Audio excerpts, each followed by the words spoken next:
Almost 90% of you watching aren't subscribed yet. Please hit that subscribe button. A man of exceptional prowess in swordsmanship, masters every method and technique, and there is nothing he cannot slice through and nothing that does not surrender to his blade.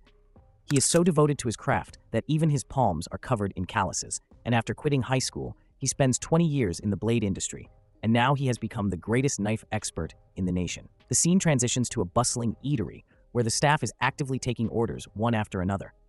Then suddenly, in the kitchen, the chef's phone alarm draws the attention of others. One of the crew notices it and informs the chef while he is focused on his task. Removing his AirPod, he wonders how it is possible since he kept it on silent. As he checks the notification, it's from a game he already erased, thinking maybe his device is malfunctioning. The staff calls to him, telling him the guests are waiting for their meals, but he clenches his fist, standing still, and asks the staff to inform the customers that they are nearly ready. Just then, someone walks in, claiming the chef is clearly lying, standing confidently with his escort. He says he has come because he believes it's time to receive an answer and assumes he gave him sufficient time to consider, hasn't he? Because for someone who repeats the same action every day, this shouldn't be that complicated. Pulling out a case filled with cash, he laughs lightly, stating he must have been too naive. In such circumstances, the one requesting the favor should take the first step, and he ensures that he won't be let down. With his mouth agape, he presents 3 billion won as an upfront payment and promises to pay even more if the task is executed flawlessly. However, the chef smoothly slices through the fish, alarming everyone. He firmly declares this is a kitchen where hygiene is critical and there's no room for someone as filthy as him, and he instructs the large man to leave the kitchen immediately. The man becomes enraged, insisting that someone with his gift shouldn't be laboring in a kitchen cutting seafood, and urges him to come along. In reply, the chef places his owned blade in front of them, making everyone flinch. The man smirks while exiting the kitchen, asking the chef if he truly believes he's going to surrender that easily, and says he'll return soon, instructing his guards to leave with him. Meanwhile, even the staff is stunned by the sight of the razor-sharp knife. After a while, once their duties are done, one of the workers stands beside Mr. Kim, remarking that he would never turn down an upfront offer of 3 billion won and would have taken the deal instantly, asking the chef why he declined it like that. Kim responds that he has spent his entire life cutting fish and doesn't understand anything about dealing with criminals. The man adds that he now sees they just want to take advantage of his name as a swordmaster. And does he genuinely believe they expect him to take someone's life? And in that role, he simply needs to intimidate people to extract money from them, then purchase property or launch a store. Many deserve a life with dignity too, and he is aware of that. But the chef disagrees, stating that even if he offered him a fortune, he would still refuse it. The chef's phone keeps vibrating, making the guy chuckle as he asks if the chef has a girlfriend, since he's receiving so many alerts lately. But the chef replies that he doesn't, and it's just a game. The guy questions whether he's still playing that game called Diaper Blessing, but the chef says he stopped a while ago, and then thinks the guy is an idiot since the game is called Miracle Blessing. Then suddenly, they hear a voice yelling that everyone must leave before cleanup. The moment the guy hears the boss, he hurries back into the restaurant, telling the chef he's heading out first. For Kim, after his family went bankrupt during his childhood, all he ever did was labor, and to exist like an ordinary human feels unattainable to him, as he's always been too focused on pressing forward. While smoking, he notices his phone ringing once more. He can't figure out why it keeps buzzing, and now it's starting to annoy him. Taking it out, he wonders if he accidentally reinstalled it while drunk, thinking of deleting it again. One chime hits, and he wonders, how many years has it been since the Demon King update? Tapping the notification by accident, he panics as the game loads, recognizing the flashy background music exactly as he remembers, and even the female avatar on the title screen is still just as beautiful as ever. Abruptly, the screen flashes, making him jolt, and in the next moment, the light completely engulfs his face. Just then, the guy opens the door, informing the chef that the boss wants to see him, but he stands stunned, seeing only the chef's phone lying on the floor. As he walks further in, he's puzzled. But before he can look any closer, the boss calls him again, so he assumes the chef might just be out using the restroom. Even after the guy leaves, the phone keeps buzzing, and on the screen, a notification displays that it's now 100% complete. Gazing at the massive display, the protagonist realizes it follows the classic pay-to-win format with an automatic combat mechanism, a standard mobile title requiring no elaborate explanation. Most people would question why he ever engaged with such a game, but the simple truth lies in the design of the female avatars, which suited his preferences perfectly. Yet to be devoured by a game in which he never invested real money, never completed a single progression arc, never reached the end, not even as the central hero nor as a support character, is baffling.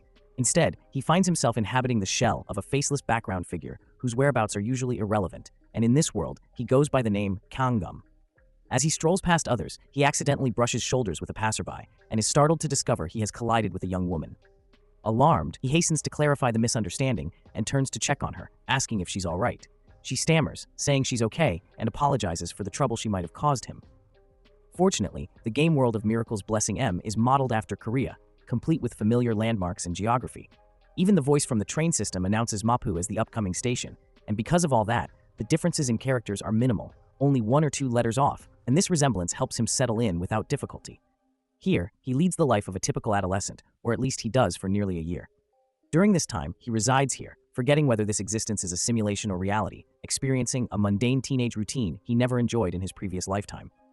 In this secondary existence, he embraces an everyday lifestyle, until the moment he returns home, unlocking his door and announcing his arrival. Then, he hears someone call out to his mother, followed by another voice proudly proclaiming that he is the honor and pride of the Sori Kang household. They go on to present him with an admission document, and as he looks at it in confusion, he steps back with a light laugh, politely asking them to stop bringing that up already. But instead of laughter, he receives raised voices questioning his mindset, because to his parents, no matter how often they revisit that acceptance paper, it fills them with pride for both him and their efforts in raising him this way. They then ask whether he's prepared for the school orientation scheduled for the following day. He appears startled, explaining that he will wrap everything up soon, but they laugh and tell him to head out since he's all set, marking the conclusion of his secondary, mundane life, and his desire to live ordinarily crumbles. Returning to his room, he settles at his study desk, eyes drifting toward the notice as he wonders whether it really is tomorrow already. With everyone brimming with excitement, retreating no longer seems like an option, and he reflects on how many times he asked to be excused, yet none of it ever mattered. Now, wariness already sinks in, and he feels drained, practically spent, as he glares at the framed photo on his table, lost in thought. It dawns on him. Kang, that overlooked boy, being merely a background figure, actually managed to secure a spot at that prestigious institution. That's what transpired before he found himself inside the game. The minor character, Kang Guillaume, awakened his divine gift by promptly clearing the entry examination for Hawakan Academy. Staring at the official notice, the protagonist remains puzzled by such a bizarre fortune, wondering if Kang truly is a prodigy or if something else is at play. But the answer lies in the concept of blessings. These sacred endowments act similarly to in-game skills, granting unique capabilities to those who possess them. However, not everyone enjoys divine favor. These powers are mostly inherited and hinge on the presence or absence of a blessing. Society, as a result, is layered into tiers of aristocrats, civilians, and the privileged. These divisions were crafted to uphold the dominance of the elite. Hawakan Academy, though initially founded under the guise of hero education, has long served as a training ground for the children of heroic bloodlines until recently when a special intake policy began admitting those from non-heroic backgrounds. Kang Guillaume earned his seat through this exception. Still, confusion brews within him. Why is there even a demand for heroes in this world? Though the question is evident, so is the answer. A vivid crimson glow lingers above the skies, casting dark silhouettes of terrifying beings upon the land. This is why heroes are needed, due to monsters, foreign abominations with strength far surpassing human capability. Though it's all plausible, Kang must face the reality that such a scenario isn't his own. This so-called Hero Academy is essentially a military prep ground. It feels alien, but if he had to compare it, this sensation is akin to being drafted again. He groans, contemplating the unfortunate twist of inheriting a blessing. Attempting to assess it, he checks his stats, but the interface still seems off, describing it as a painless blessing that activates in 30 seconds with a cooldown duration of 12 hours. Even now, he attempts to decipher his manifested trait, labeled painless, yet the meaning continues to evade him. Gritting his teeth in irritation, he questions how he even gained admission with something like this, falling into gloom every time the screen flashes. Still baffled by what a 30-second activation and 12-hour reset truly mean, a realization suddenly strikes him. His eyes snap open as it occurs to him. Could this be the divine endowment he inherited upon entering this body, the divine favor of the Sword God? This divine ability holds infinite duration and 0 recovery time, triggering solely when the blade's length remains within 30 centimeters and the width under 5. Kang feels mildly stunned by such a specification, wondering if someone is messing with him. It's an ability he doesn't recall encountering in the game, and the description appears overly simplistic when compared to the usual grandiose terminology. It simply states that if he slashes, it will cut, presenting something blatantly obvious as a skill, and he finds it strange. However, what captures his attention most is the activation clause. Trying to better understand the condition, he realizes that this exact blade size matches that of a sashimi knife, which makes him question if swordplay competitions exist in this world too. He lets out a groan, completely unsure of what the game's logic is supposed to be, but then again, life rarely follows anyone's preferences. At last, his packing is complete. He breathes a sigh of relief, only for a sudden thought to strike him. He forgot to pack his gear. Reflecting back, he remembers that when he used to play this title, the character he's now inhabiting wielded low-tier E-rank items valued in the millions, while mid-range C-rank weapons cost hundreds of millions, and the A and S tiers were considered priceless relics. Considering further, he notes that the academy fees alone are already outrageous, and he doesn't wish to waste money on a campus he was pressured into joining. Recalling the instructions on the entrance notification, it clearly mentions that if he arrives unprepared, he will be penalized from day one. With a heavy exhale, he weighs his options and eventually chooses to head to Daisho. Rising from his chair and making his way there, he remembers how his first instructor always emphasized that Japanese blades could easily exceed 100 in value. Smirking, Kang acknowledges that now he's thinking about that cranky old man he never even liked. Yet one piece of wisdom returns. True masters never fault their tools.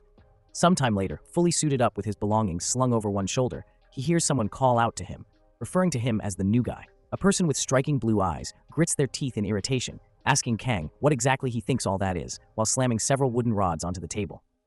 On the day of the orientation's gear inspection, he finds himself first in line. His equipment rests on the surface before him, and he stands in complete silence. The evaluator eyes the setup, suspecting that it's yet another prank pulled by privileged students, which seems to happen every cycle, and he believes it's essential to assert control from the outset.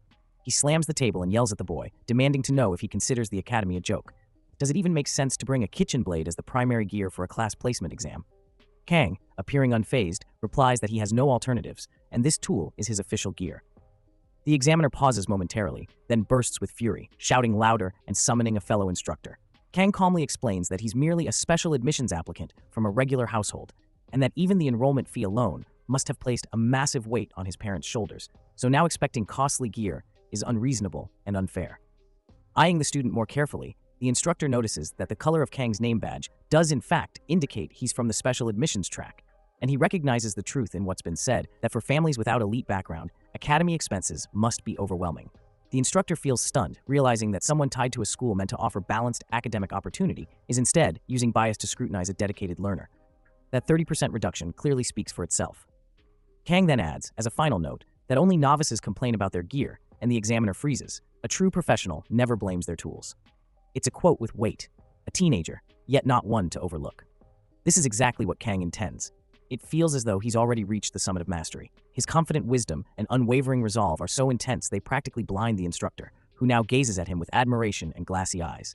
At that moment, another examiner calls out, informing the instructor that special admission student Kang will be allowed to proceed using his submitted equipment.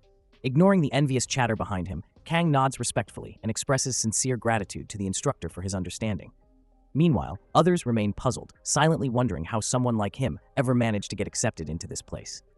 Observing the gossip spreading through whispers, the evaluator walks toward them and orders silence, instructing them to move aside once the assessment concludes. Kang is rather taken aback by the instructor's intense approach, not expecting such persistence in asserting dominance. The instructor yells that he can act as either a guardian or tormentor, entirely depending on how the students behave, and asks if they understand, to which they all respond in agreement. Meanwhile, Kang dashes away, mildly terrified that this ordeal might leave him with post-traumatic stress. Letting out a heavy exhale as he exits, he mutters that he seriously needs a break. Sitting on a bench nearby, he admits that as anticipated, things unfolded just like he imagined, but going through it personally feels far worse. Still, the equipment verification is done, and he's officially completed the entrance ceremony. Now, all that remains is the class assignment test, though his energy feels completely drained. Placing a hand over his face, it hits him how far he's already come. Gazing up at the academy before him, he reflects that this will be his home for the next 3 years at a place called Joaquin Academy, a renowned hero training institution. He's fully aware that the reality is nothing like what he saw on screen, and if he had to exaggerate just a bit, it feels about the size of a small city. Still, he admits, it's impressive. Just the notion that he's enrolled in a school attended by elite students makes it feel surreal.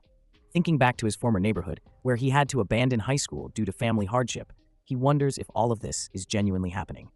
Soon, an announcement echoes across the campus, informing students that the placement trial will begin shortly and instructing them to gather at the training hall by 3 p.m. Digging through his backpack, Kang notes that the time is approaching fast. Although he passed the orientation, he knows the placement exam holds far more weight. Drawing out a fine-edged blade and raising it slightly, he quietly mutters that a test is still a test, and he supposes he'll have to adjust. Come to think of it, he hasn't wielded a knife once since arriving here, simply because there hasn't been any real reason to. Yet, he suddenly recalls the words of a certain someone telling him never to release his grip on his weapon, to even fall asleep with it in hand if necessary. It was another quirk of his earliest instructor. Reflecting on that advice, Kang realizes that after 2 decades spent living by the sword, a single year of respite cannot dull his edge. With a smirk, he feels renewed confidence swell inside him. Running his hands along the blade, tapping it lightly at the tip, he offers a quiet smile, affirming that it's actually not that bad. He then resolves to test it by slicing through a single leaf. He draws the knife from its sheath, and almost instantly it begins surging with energy. The weapon in his grasp fulfills the criteria to trigger his unique ability, and the divine blessing of the sword god is abruptly unleashed. A dazzling flash erupts, followed by a powerful blast, and the status window informs Kang that his physical capabilities are far too underdeveloped to handle the force of the activated skill. Stunned, he reads further as it warns that even the weapon's grade is significantly below what's required. The system then adds that it will enforce a synchronization protocol, using suppression to match the weapon to the user. The shock intensifies. He'd merely unsheathed the blade, yet that alone was sufficient to initiate the divine power, much to his disbelief. Though only a level 1 activation, it now declares that the blessing of the god shall accompany him. His eyes go wide with alarm, unable to comprehend what is unfolding. Suddenly, a jolt courses through the blade, inundating it with an overwhelming charge of energy. Kang cries out as the raw force surges into him, panic overtaking his thoughts. He knows that if this continues, he won't survive, and for him, death is not an option. His expression contorts in terror as his entire body reels from the surge.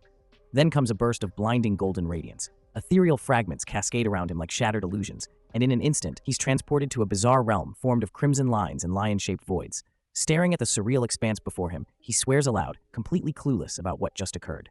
The knife slips from his trembling fingers, clattering to the ground as he glares, overwhelmed. And then, without warning, he's back on Academy grounds, realizing that the moment he released the blade, everything reverted to normal. He can't make sense of any of it. A sudden stabbing pain lances through his skull, and he groans, grinding his teeth against the agony, confirming that the ability had indeed been triggered. But he wonders, should a divine blessing feel like the world itself is collapsing? Could this intense backlash be normal? Supposedly, the painless blessing should only cause mild muscle soreness, but if every use feels like this, his quivering hands suggest it might be an ability he can never safely use. Before he can think deeper, an urgent campus-wide announcement instructs all students to assemble at the training hall immediately. Looking down at the blade, he hesitates should he pick it up. He can't just leave a sashimi knife discarded in the open. Maybe it's acting up because it's the first time. Taking a deep breath, he crouches slowly and reaches for it with his unsteady hands, trying to stay calm. The instant his fingers make contact again, another painful jolt surges through him, making him scream and drawing startled gasps from nearby onlookers. Still, he makes his way to the training hall, now buzzing with students. Everyone is chatting feverishly. Some even brought their parents, and one of them, a man with green hair, grumbled loudly about how outrageous his son's enrollment fees are, clearly distressed by the expense.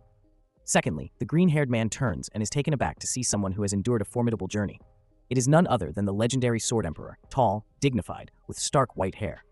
He is the 7-star hero, the Sword Emperor Siegfried von Nibelung, a direct descendant of Aron Nibelung, once a disciple of the mythical champion Balor Håkon, the strongest human to ever exist.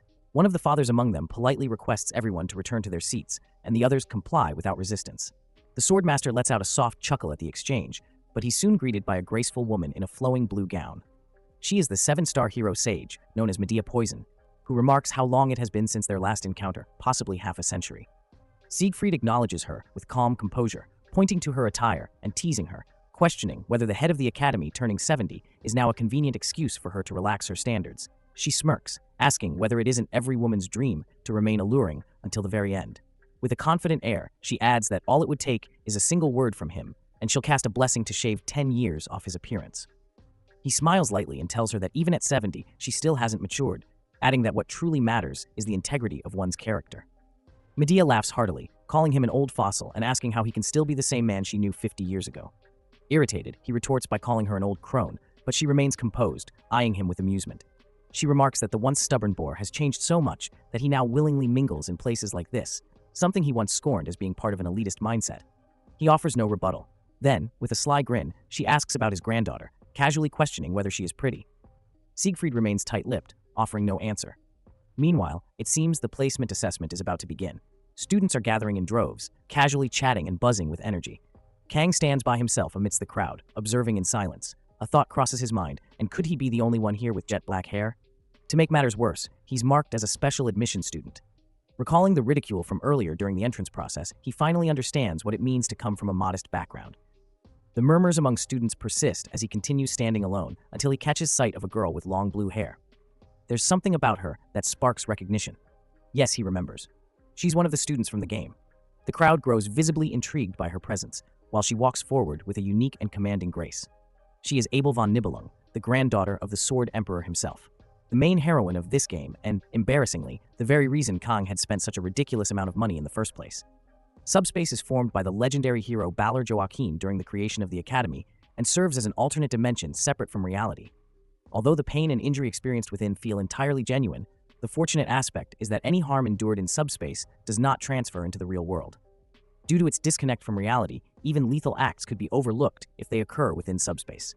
Back inside the training hall, the Sword Emperor explains that they'll be using a subspace battle royale format, to which the Grand Sage Medea nods in agreement, adding that it remains a tradition at their institution. However, she notes that this year they've chosen to modify the format slightly. Instead of complete chaos, the newcomers are split into sets of 10, with their rankings determined by how long each manages to endure within the subspace.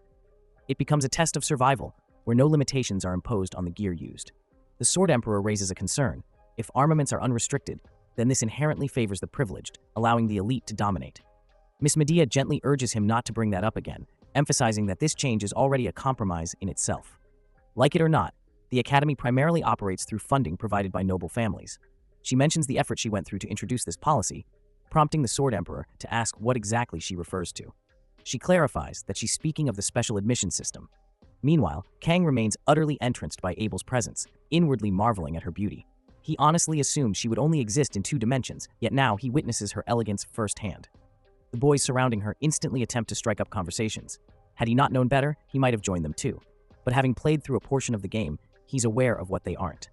Abel belongs to the player of the Miracle's Blessing M. In other terms, the protagonist of the game is linked to her. In the end, strikingly beautiful individuals always have a destined match. As someone from special admissions, he feels completely out of place, so he decides it's best not to get involved and risk dragging himself into a hectic school experience. Wandering off, he stumbles upon a book that lists guidelines for a safe, peaceful, and orderly school life. His self-set ambition for the future becomes clear: to graduate quietly, land a typical job, and lead a stable life. Yet the word hero jumps out at him from the pages, slightly startling him. Grinding his teeth, he scowls in frustration. What a cruel irony. Just drawing a knife earlier nearly gave him a breakdown, and his body still quivers from the residual agony. Closing the book, he scans the students around him, contemplating whether they could truly be the ones to defend the world. He even wonders if there's any low-risk occupation in this place. But before his thoughts can deepen, a bizarre-looking microphone crackles to life, announcing the official start of Joaquin Academy's 783rd class placement examination. He gazes at it, wondering if the test has already begun, while the broadcast continues, declaring that this year's evaluation will follow a battle royale format. Among each group of 10 cadets, the top-ranking positions are categorized. Star ranks 2 and 3 are labeled as dragons, ranks 4 through 7 as wolves, and ranks 8 to 10 as ordinary. Based on these outcomes, they will be placed into distinct classes, and the scoring will be calculated automatically with no time constraint involved. Kang absorbs the announcement, instantly recognizing it as identical to the format used in the game. His objective becomes clear: to complete the challenge quickly while remaining unnoticed as someone labeled ordinary. Meanwhile, the announcer declares the activation of the spatial occurrence mechanism and officially begins the test, wishing all cadets the blessings of the hero. Kang's expression shifts into seriousness as the teleportation sequence initiates, mentally urging himself to avoid unsheathing his blade unless absolutely necessary. In the meantime, the 24th group's analysis has concluded, and a few participants are seen vomiting and groaning from the sheer intensity of the battle they had endured. The first place holder for that group is soon announced, followed by the results of the 47th group, where both first and second rankings are revealed as well. At that moment, Miss Medea turns toward the Sword Emperor and highlights that the new contenders include the old man's granddaughter, along with descendants of Chang Sung and Jeol Gung. Glancing at her screen, she remarks that the results seem nearly predetermined. Yet the Sword Emperor quietly disagrees with her assessment. Still, she elaborates that completing the challenge in 7 minutes and 40 seconds is astonishingly quick, and Abel is already achieving remarkable results despite wielding nothing more than a C-class weapon. Observing her, she appears intrigued that these youths already mimic their elders, and although it doesn't quite surpass Sieg's record, it still ranks among the top 10 achievements in the Academy's chronicles. The Sword Emperor remarks that it's not worth boasting about since it's only expected from a descendant of Nibelung. Rising from his seat, he mentions that things seem to be wrapping up, and he should depart now, especially since the remaining students descended from swine. Medea questions if he's leaving already, considering there's still one group remaining. As he walks ahead, he confirms his departure, stating they'll meet again. Medea offers her farewell too, saying she'll see him in the afterlife. Suddenly, both sense an overwhelmingly intense presence, causing them to freeze in shock. Even the spectators within the Colosseum glance around in confusion, mouths agape. They stand collectively, silently awestruck. Medea quickly turns to the Sword Emperor, asking if he sensed it as well. He admits it's absurd. A hush falls over the crowd at the center of the auditorium. The Sword Emperor ponders that there's no way the sensation originated near the president, yet he certainly perceived it earlier. Abruptly, the same aura returns with its previous sharpness, stunning both the Sword Emperor and Medea. A radiant slicing light emerges in the sky, catching their stunned gaze. They both leap to their feet, eyes wide, jaws slack. A fissure rips through the sky, revealing a darkness speckled with stars, and something crashes downward. Onlookers recoil, horrified, as several figures plunge from above, landing with a resounding crash. Everyone gasps, murmuring in disbelief, wondering aloud if individuals just fell from a separate dimensional realm. A glowing beam forms in the heavens, prompting the Sword Emperor to fix his stare on it, a bead of sweat trailing down his brow. Something descends swiftly through that beam, slamming into the earth beside the fallen cadets. Medea shouts instantly for the medical crew, while the Sword Emperor watches silently.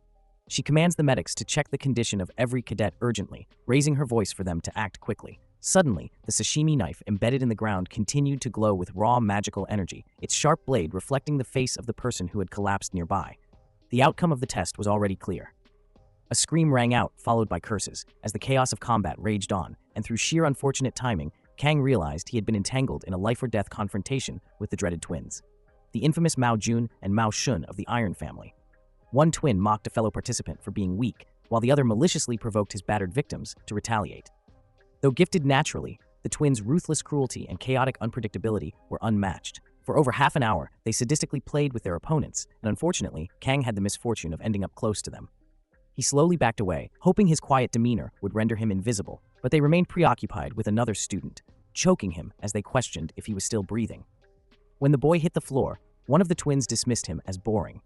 Then he began counting with his fingers, clearly calculating something. The dark-haired twin asked his brother how many more he'd caught, while casually pressing his boot against another student's throat. The lighter-haired twin paused before realizing something was wrong. His brother, still smiling coldly, confirmed he'd already captured most of the group and crushed the gasping victim beneath his heel. His brother groaned in annoyance, complaining, while the blonde acknowledged he had 4 already. The dark-haired one grinned and gestured toward a trembling red-haired girl, offering her up like a prize. Kang observed in silence, stewing with frustration, realizing he had been hiding in that corner all along. Around him, the others were paralyzed with fear, too broken to resist. The blonde approached the girl, commenting on how perfectly she suited his tastes, wondering aloud if her screams would be just as satisfying. His brother laughed, calling him a pervert, but he grinned wider, asking which part he should tear first. Before he could act, Kang stepped forward, yelling at them and calling them maniacs, demanding to know why they'd go so far even in subspace. Internally, he panicked, having acted without thought. The blonde stared at him, puzzled, asking his brother if they missed someone. Identifying Kang as a special admission reject, both twins sneered as the blonde advanced, threatening to take Kang's head while his brother insisted on cutting out his tongue as punishment. Kang stepped up slightly, gritting his teeth, completely unsure what to do. He considered using the Blessing of the Void, but after watching them mutilate others for 30 minutes, he knew 30 seconds of invincibility wouldn't help. Suddenly, the sashimi knife slams into the ground, startling Kang. He stares at it, questioning whether he is truly the one wielding a weapon. If so, then the divine gift is bound to awaken. The sword deity's blessing, supposedly safe, ordinary, and unremarkable, now begins to flicker into reality. It hasn't even been half a day since he made up his mind, and already he is engulfed in a radiant aura, standing directly in a spotlight of magic. Both twins freeze, startled by the sight. At last, Kang reaches out, and blue energy erupts from the blade, while the brothers watch in disbelief. Then, all at once, they burst into laughter, mocking him and asking if he's serious or just playing around, while the red-haired girl stares, completely bewildered. The blonde twin charges, chuckling that Kang is hilarious and promises to give him a quick death. He shouts that he'll start by smashing Kang's head in. The twin leaps at him, aiming to crash down. Meanwhile, Kang realizes he doesn't have the luxury of hesitation and that 30 seconds might be enough to make a difference. He grips the weapon tightly and initiates his skill. The painless gift activates, only a 30-second duration with a 12-hour cooldown, so it must be used with precision. As the power of the sword deity ignites, Kang draws the sashimi knife, the no-pain enchantment dulling the intense suffering from channeling another power. The blonde twin continues laughing, jeering at the so-called warrior, and questioning what he thinks he'll do with a kitchen blade. He spits out a curse, and Kang knows that if he can't land a strike, he'll certainly die, so he prepares to challenge the brute with nothing but a meager knife. His jaw clenches as he braces himself. Still, confusion grips him. This isn't fish he's slicing, it's a living, breathing human being. He wonders aloud why gangsters always use sashimi knives in films and questions if they actually slice humans like tuna. Then he ridicules himself, remembering his master's words, that only happens in fiction and not even divine beings could pull that off in real life. If he does this, the knife becomes something entirely different. Suddenly, Kang's eyes flare wide as his energy surges and light erupts around him. The blonde twin is now midair, screaming for Kang to die. But Kang narrows his eyes, then slashes cleanly. Divine protection is in effect.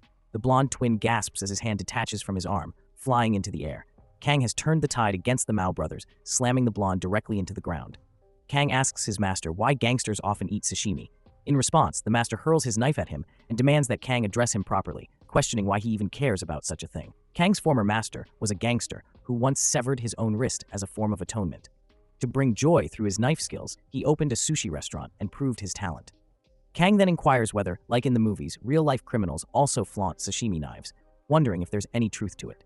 His master is appalled by the question, but Kang insists he think it through, pointing out that if someone gets stabbed with a wide kitchen knife, the skin rapidly contracts, so would it actually pierce effectively? The master answers that sashimi knives are slender, enabling multiple clean thrusts. Kang then questions whether slashing wouldn't work better. If one can slice fish with ease, why not a human? Fuming, his master tells him that slicing fish is possible only because it lies still while standing. Kang couldn't even manage to cut a loaf of bread in one go. Kang laments that even after watching anime, where a single slash makes everything vanish, he still lacks the skill. Enraged, the master strikes him and says that even if the god of blades himself appeared, nothing would change, and asks if Kang finally understands. Back in the present, Shun notices blood trickling from his hand, and the others stare at it in horror. Kang stands motionless. Shun screams in agony, tears spilling down his cheeks as blood gushes from the wound. He begs Kang not to approach and stumbles backward. Trying to flee, he desperately cries for help, calling out to his brother Jun. Tearfully, he curses Kang, but before he can say another word, Kang slices through his head. Jun stands frozen in disbelief, staring at his brother's partially cleaved face. He screams Shun's name, while the girl nearby stares at Kang in stunned silence. Jun tries to calm himself, reminding himself that they are in the void space and his brother can't truly be dead. Still, he questions who Kang really is. The way he wields the knife feels clumsy, like someone awkwardly using a blade on a human for the first time. Jun wonders if it was just a coincidence and decides he must stay cautious. The knife is dangerous, and Shun's loss was likely due to his own carelessness. Jun retrieves Shun's weapons, which unleash their full potential when wielded with both hands. He activates the Blessing of Resolution, amplifying his defense, and the Blessing of Intervention, boosting his jump ability by 200%. Spiritual blessings enhance his fist power and trigger 3 effects at once, gifts so potent that even gods would envy them. Jun doesn't know where Kang got that knife, but even an S-rank weapon wouldn't be able to pierce his defenses. Unlike Shun, he is more calculating. Kang quietly counts the seconds remaining. Jun sees this as a perfect opening and ridicules him, calling him a fool for standing still and wondering if he's muttering his final will. He charges in, aiming to crush Kang's head. Suddenly, darkness descends, and what happens next is utterly shocking. Kang still stands, silently counting down, while Jun lies sprawled on the ground, impaled by knives, drenched in blood. The timer runs out. Everything turns black. The blessing of immunity ends, and an overwhelming pain floods Kang's body, causing him to shriek in torment. When he opens his eyes, he finds himself in a hospital room. As he tries to rise, a figure appears, noting that he's awake. Another man walks in, and Kang is left speechless. It's a face he has never seen, yet he inexplicably recognizes it.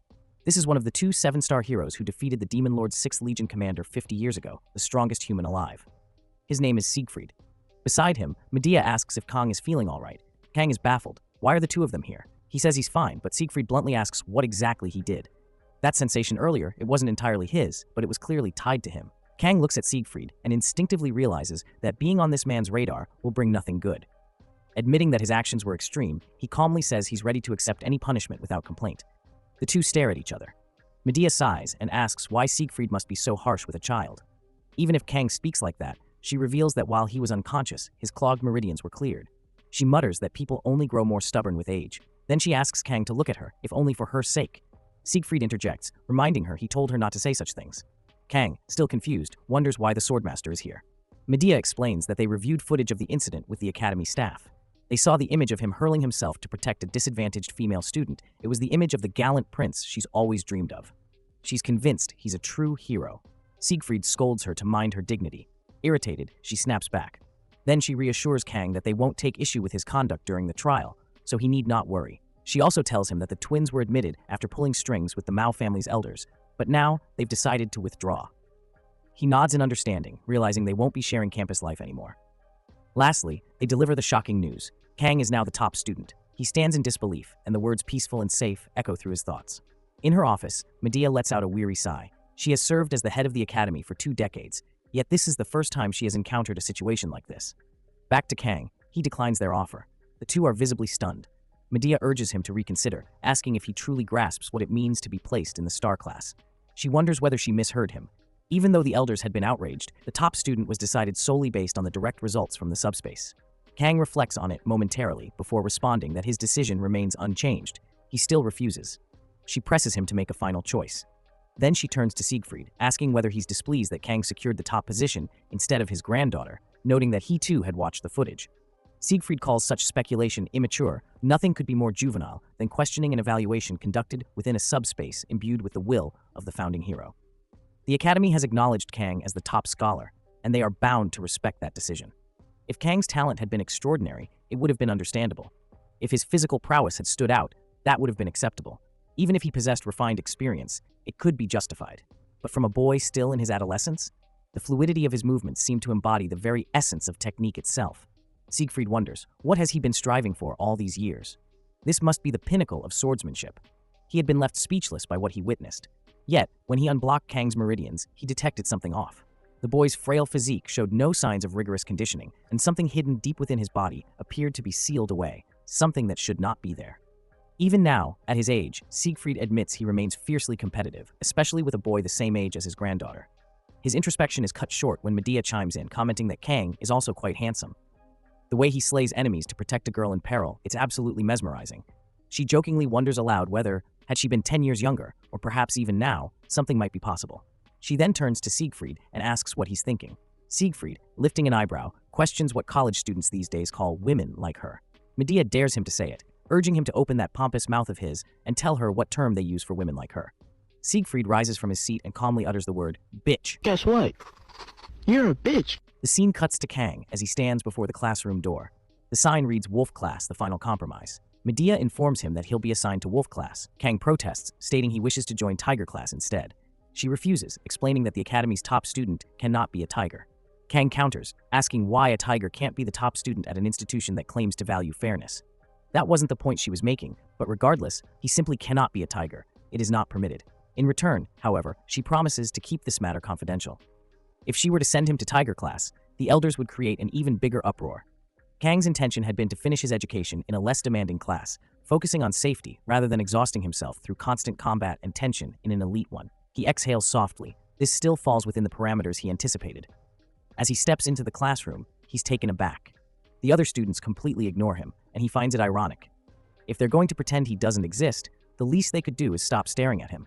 It's evident they're deliberately avoiding him, and he figures the academy director must have orchestrated it to keep everything under control. He muses that even a pariah deserves a peaceful life, and in truth, this might actually be beneficial for him. Just then, the girl from earlier approaches and expresses her gratitude for what happened before. Caught off guard, he's confused until she brings up the test. He still doesn't understand and wonders why she's speaking so politely to someone her own age. He tells her there's no need to thank him, saying that anyone would have done the same in such a situation. Although it seems like he rescued her, in reality, he only acted to protect himself, and now he feels like a hypocrite. Realizing he hasn't introduced himself yet, he finally states that his name is Kang. She responds with her name, Chloe, and says she's pleased to meet him. Kang returns the sentiment, noting inwardly that he hadn't expected to end up in the same class as her. She also expresses that she's glad to be in the same class. He studies her closely, wondering who she truly is. He doesn't recall her character in the game, even though he's played a Mii game. Considering the main storyline revolves around fighting demons, introducing a new character this early feels somewhat abrupt. Suddenly, it dawns on him, she's probably an extra, just like him. He then leans in and asks if she can keep the incident from the test confidential. Chloe is momentarily taken aback, but eventually nods. She then asks politely if she may pose a question. Before she can continue, the instructor steps in and tells everyone to take their seats. Kang tells her they'll talk later, and she agrees. The instructor commends them, announcing that they've been chosen to inherit the legacy of their valiant ancestor, Valor Hoken, and urges them to embrace that honor. Introducing himself as Lee, the instructor of Wolf Class, he explains that since this is their first day, they'll start with basic physical training. He instructs them to change into their athletic gear and report to the training field within 30 minutes. One student inquires about the nature of the training program, and Lee answers bluntly, it's straightforward. 100 push-ups, 100 sit-ups, 100 squats, followed by 10 laps around the training ground. With no further questions, he tells them to get changed and proceed. The class is dismissed. Kang mutters to himself, wondering if this brutal regimen was designed to make them go bald. He approaches Lee, who greets him and asks what he needs. Kang is surprised he knows his name. He then informs Lee that he's not feeling well and is trying to find a way to skip the exhausting workout. Lee chuckles and says that with a top-tier student like Kang, this level of training shouldn't even make him sweat. He then brings up the fact that Kang received instruction from the Star class on the very first day. He adds that Medea has decided Kang will be attending all class levels. Stunned, Kang mentally curses Medea. He tries to excuse himself by saying he needs to use the restroom and that, since his body is stiff, he'll join in a bit later. Lee praises his direct and pragmatic attitude, stating that it's exactly what one would expect from an exceptional student and that he'll see him at the training field. Out on the track, Kang is running, nearly at his limit. He can no longer feel his legs and mentally berates himself. At this pace, he's going to collapse. He urges himself to push harder. Chloe, noticing his condition, asks if the training is too intense for him and says he doesn't look well. He insists he's fine. She reassures him that he'll be okay and asks how many laps he's finished. He tells her this is his 5th lap and asks how much she's done, assuming she's behind him. To his surprise, she replies that she's already on her 7th lap. His eyes widened in disbelief. With a smile, she cheers him on, telling him not to give up and that he can make it. Then, she dashes ahead, leaving him behind. Despite his exhaustion, Kang keeps running. The scene shifts to Kang's dorm. Inside his room, he lies sprawled on his bed, groaning in frustration. He's absolutely starving. Only a week into the academy, and he's already encountered a string of unforeseen problems. The scene transitions to the cafeteria. Kang, overwhelmed by hunger, orders a bowl of spicy pork rice. He suddenly notices a ticket machine and realizes meals aren't complimentary. Startled, he tells the staff he'll be right back and asks them to prepare his order in advance. He then catches sight of the price and is utterly stunned. A single bowl of spicy pork rice costs 50,000 won. He freezes, unable to believe it. Finishing his water, he furiously tosses the bottle aside. 50,000 won for pork rice? It's absurd. He's starving, and this feels like daylight robbery. His funds for daily living are nearly depleted. Regret sets in. He should have accepted the allowance when the opportunity was presented. For the past few days, he's been surviving solely on the cheapest bottled water from the campus shop. Who would have thought he'd end up missing the free meals they used to provide? He throws himself back on the bed, trying to distract his mind from the hunger gnawing at him. He wonders if there's a blessing that could help with this. Suddenly, a screen materializes. His blessing of the sword, God physical level has increased by 12. As his physical stats rise, the restrictions on wielding the sword gradually ease. He realizes that simply thinking about it causes the blessings window to appear. Rising from the bed, he walks to the mirror and tells himself it wasn't all in vain. He suspects that the Swordmaster activating his pressure points may have accelerated his growth. At this stage, it feels like evolution. Still, the sword god's blessing remains confined to his sashimi knife. But if he keeps progressing, he might soon be able to wield a small sword at least. His gaze lands on the sashimi knives. He vividly remembers how terrified he was of holding a sword before the entrance ceremony. Now, he carries no sword, yet his hand itches. He wonders if it's due to the blessing, then scoffs at himself, questioning why he's acting proud over it. A knock interrupts his thoughts. He walks over and opens the door. It's Chloe. She politely asks for forgiveness, wondering if she's interrupting his rest. He's caught off guard and wonders what she's doing here. With some awkwardness, he tells her it's no bother, that he was just lying down, and asks why she came. She tells him she hasn't seen him at the university cafeteria this week and asks if he's feeling all right. He lies, claiming he doesn't enjoy food prepared by others, even though he secretly does. She seems to accept the explanation, but looks slightly disappointed. He assures her not to worry about him. She then says that if he's okay with it, she was thinking of picking up a few items from the campus store and sharing a meal with him. He quickly responds with a hasty go, startling her. Confused, she asks what he means. He clarifies, wasn't she suggesting they eat supper together? She confirms. He offers to cook, saying he's fairly skilled in the kitchen. She calls out his name, slightly flustered. He asks if her dorm is just across the street. If so, they should head out together. Later that evening, Chloe is amazed by his cooking. Kang beams at her praise. She never expected him to prepare the dish so quickly, and she admits she's only ever had grilled fish before. She never imagined it could taste like this. Checking her refrigerator, he casually asks if she's fond of fish. She nods, explaining she grew up near the beach. He shares that fish preparation is his specialty, and she looks at him with admiration. His hands have been itching to work, and he wants to unwind by slicing sashimi. But the issue lies with his sword god blessing. It hasn't yet adapted beyond the sashimi knife. Eyeing the kitchen knife, he asks if she has anything longer. She's puzzled by the question. He explains that his usual weapons resemble swords, so using regular tools feels unnatural. She thinks for a moment, then pulls out a katana and asks if it'll do. Kang stares at it, dumbfounded, and decides to stick with the kitchen knife. He tells himself he has 30 seconds to finish and must rely on the blessing of painlessness. Once dubbed the greatest swordsman in the nation, this should be within reach. He activates the sword god's blessing. In 21 seconds, he descaled the sea bream, split its spine, removed the innards, and filleted the flesh. It's done so flawlessly, it could be called a work of art. Chloe, astonished, asks how he became so good at cooking. Kang reveals that he used to work part-time at a Japanese restaurant. She's stunned to hear this and asks what a part-time job is. He chuckles and says it's fine, probably just a difference in social background. He's glad she enjoyed the meal. She responds that since he cooked, she'll handle the dishes. He thanks her. Now that he's full, he hums contentedly. Suddenly, he hears her murmur, "Sorry." The tone startles him. She apologizes again, and he chuckles, guessing she's never washed dishes before. That was something he used to do at her age. A book tumbles from the table, catching Kang's attention. He sees it's a diary, decorated with stickers and written in charming handwriting. He thinks about placing it back where it belongs. After all, Chloe seems like a typical girl for her age. As the page flips, he catches a glimpse and calls her cute under his breath. Now he understands why she struggled to speak to him earlier. He considers flipping through it just a little more when Chloe calls his name. As he turns the next page, he freezes. It's filled with one phrase, "I love you."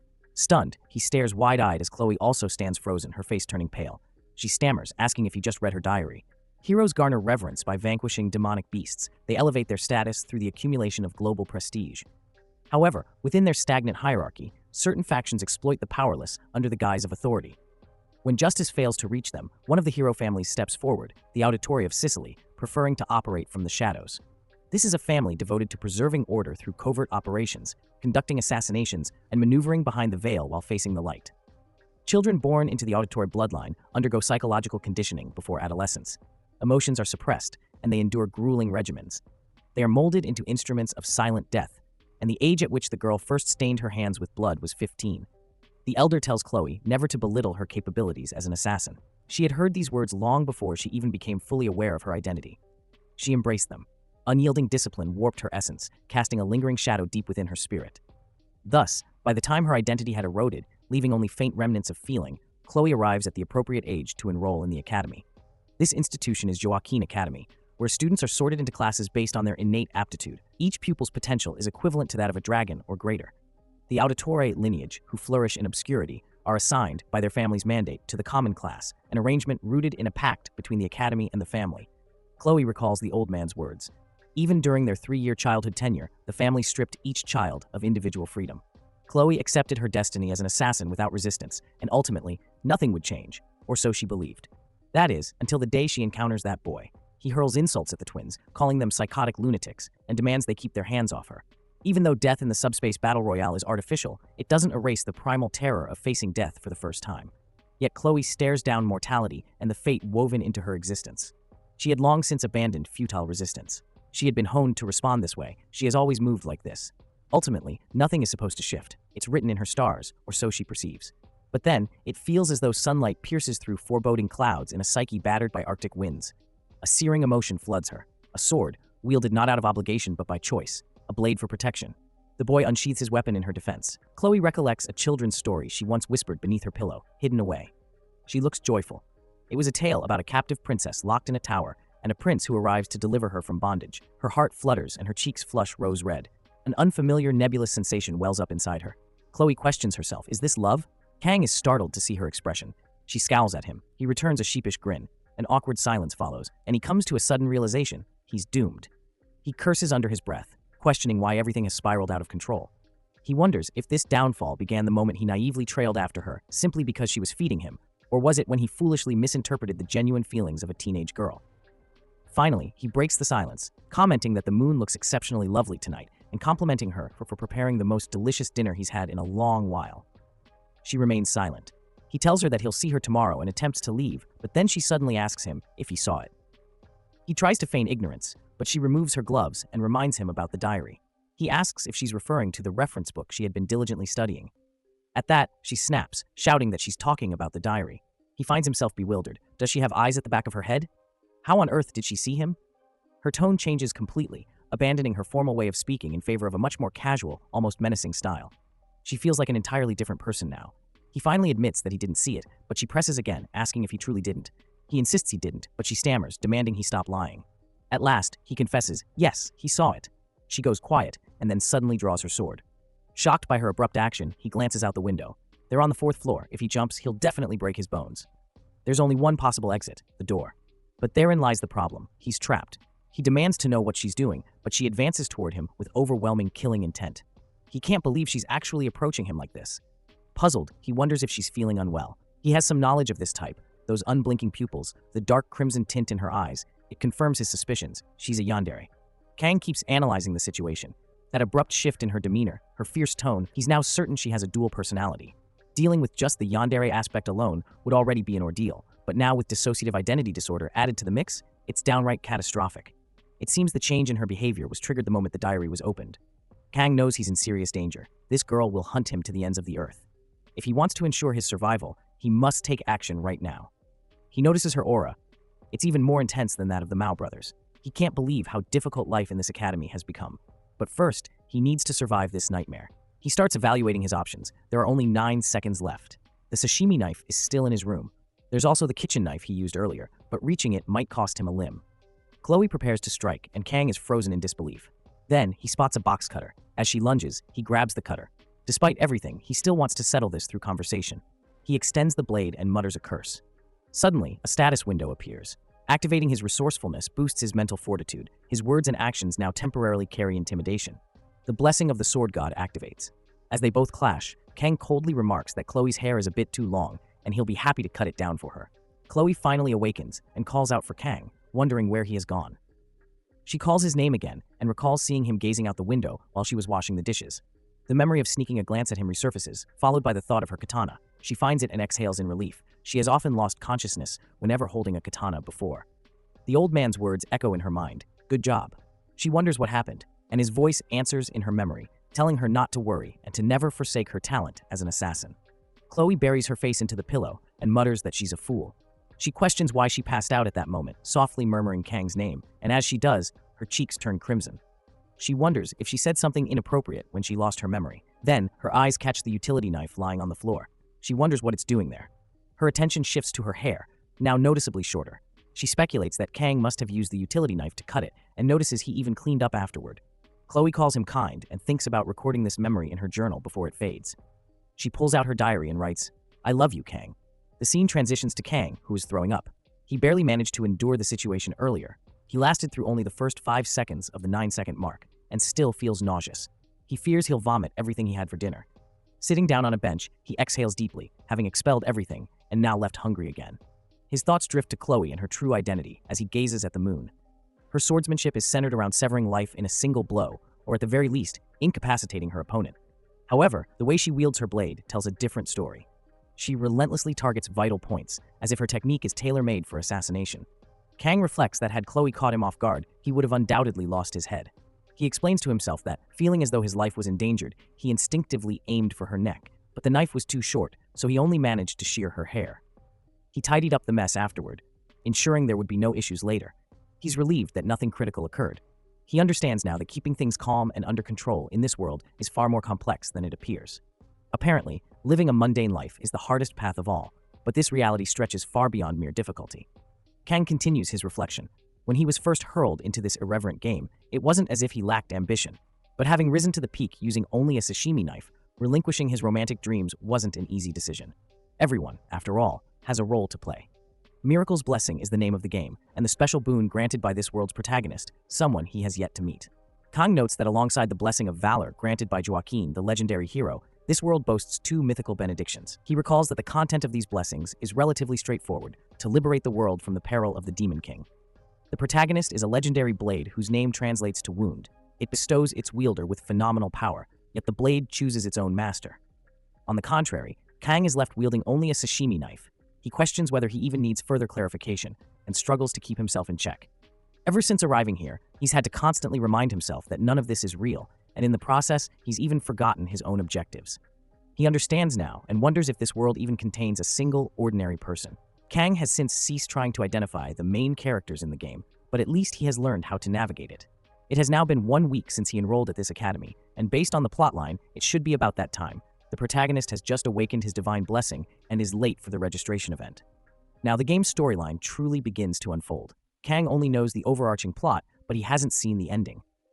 He regrets not continuing the game to completion, but of course, even grasping the official narrative halfway through is still an advantage. And no matter what unfolds, Kang adheres to the plot. If he allows himself to be swept away by the circumstances, he risks losing the few advantages he currently holds.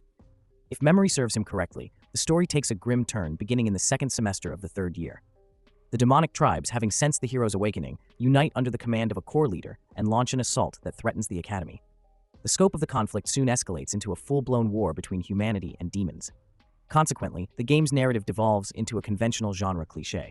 Kang once sought out the joys of adolescent life, experiences he was never privileged to enjoy. Back then, he had boldly deleted the game. Yet what unsettles him the most is the impending catastrophic war looming over this world.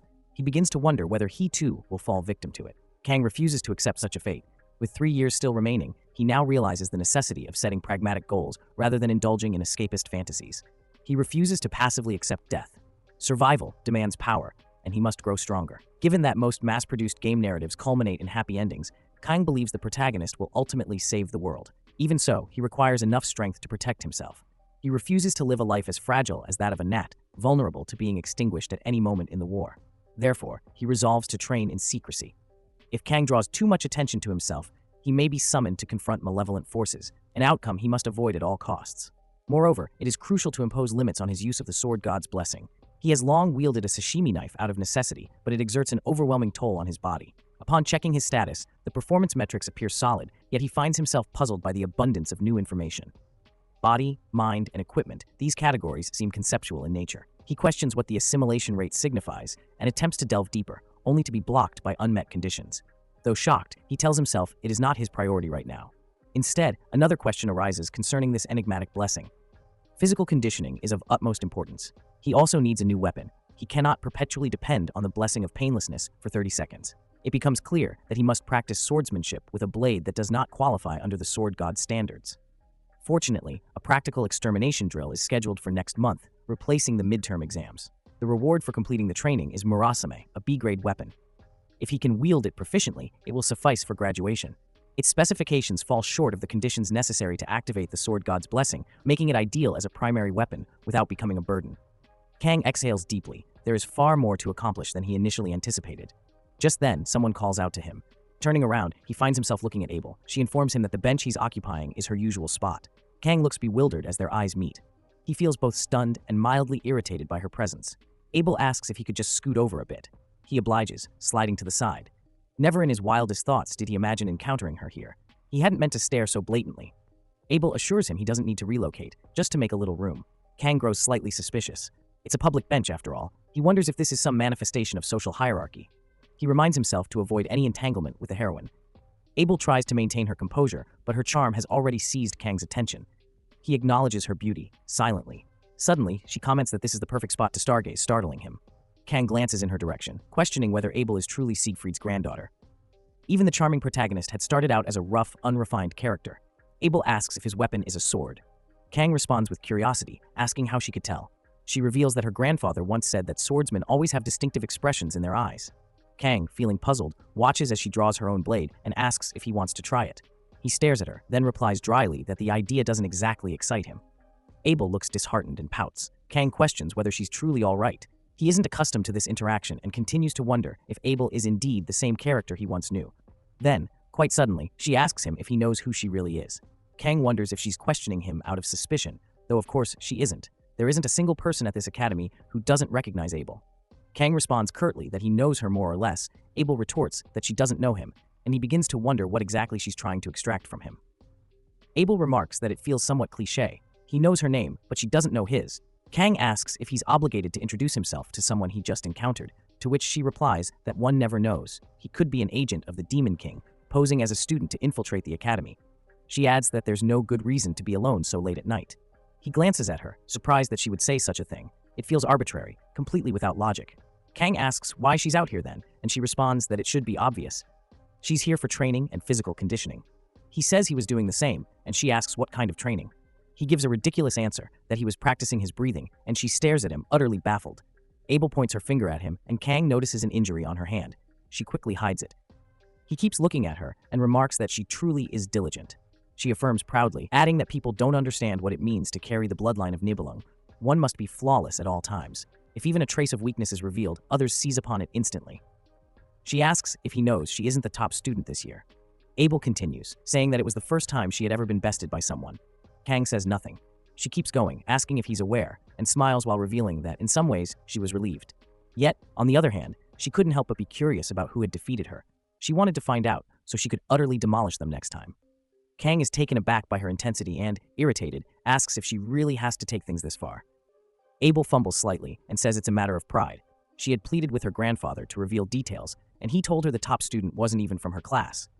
If that wasn't bad enough, the person had even skipped the oath ceremony. How was she supposed to endure the shame of being second to someone like that? She confesses that she's telling all of this to someone she doesn't even know. Kang asks why she's sharing it with him. She answers that he looked weak, leaving him stunned. She shares her family's motto, explaining that all her classmates excel at what they do, so she doesn't have any friends. Kang realizes that this is why the main heroine was always so emotionally distant. Abel announces she's heading in for the night, and Kang says goodbye. After a pause, she turns and asks if he'll at least tell her his name. He refuses, and she walks away, visibly annoyed. The next day in class, Kang thinks his academy life is much more peaceful than he anticipated. Chloe has quickly made friends and blended into the group. Meanwhile, he's been preoccupied with avoiding eye contact and steering clear of her. In a fleeting moment when his eyes meet Chloe's, her new companions glare at him with icy expressions. But he's indifferent to their contempt. After all, he's a special admission student. He isn't the only unique one in Tiger class either. Though there aren't many of them, even those students are hesitant to connect with one another. Kang believes it's due to a sense of superiority. Looking at it that way, he's almost glad he didn't end up in the upper division, since this is the season when students from the Star and Dragon classes begin forming political factions. Even back then, when he played the game, it felt as though clowns gathered in droves. If he finds himself in that class now, he is barely managing just thinking about it.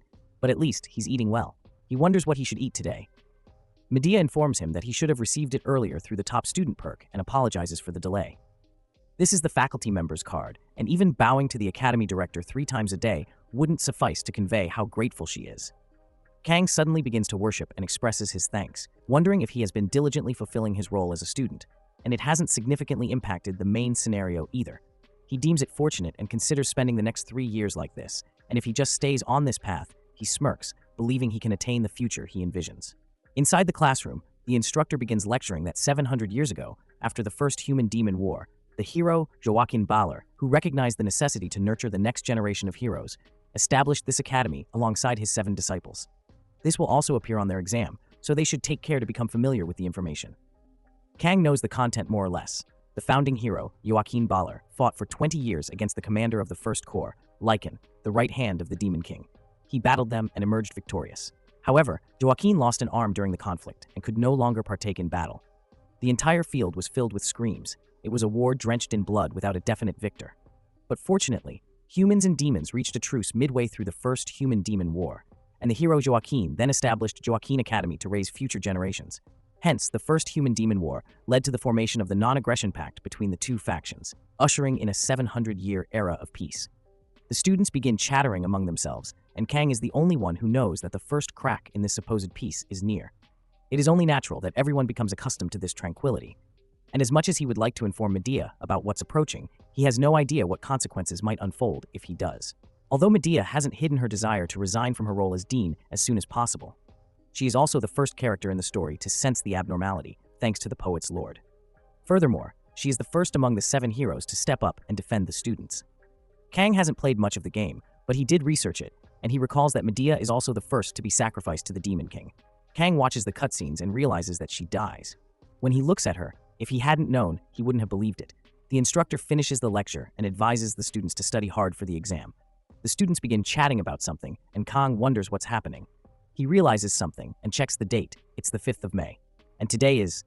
The students murmur that he won't come to their class. He will obviously join the Star class. If Kang's memory serves correctly, on the 5th of May, the protagonist enrolls.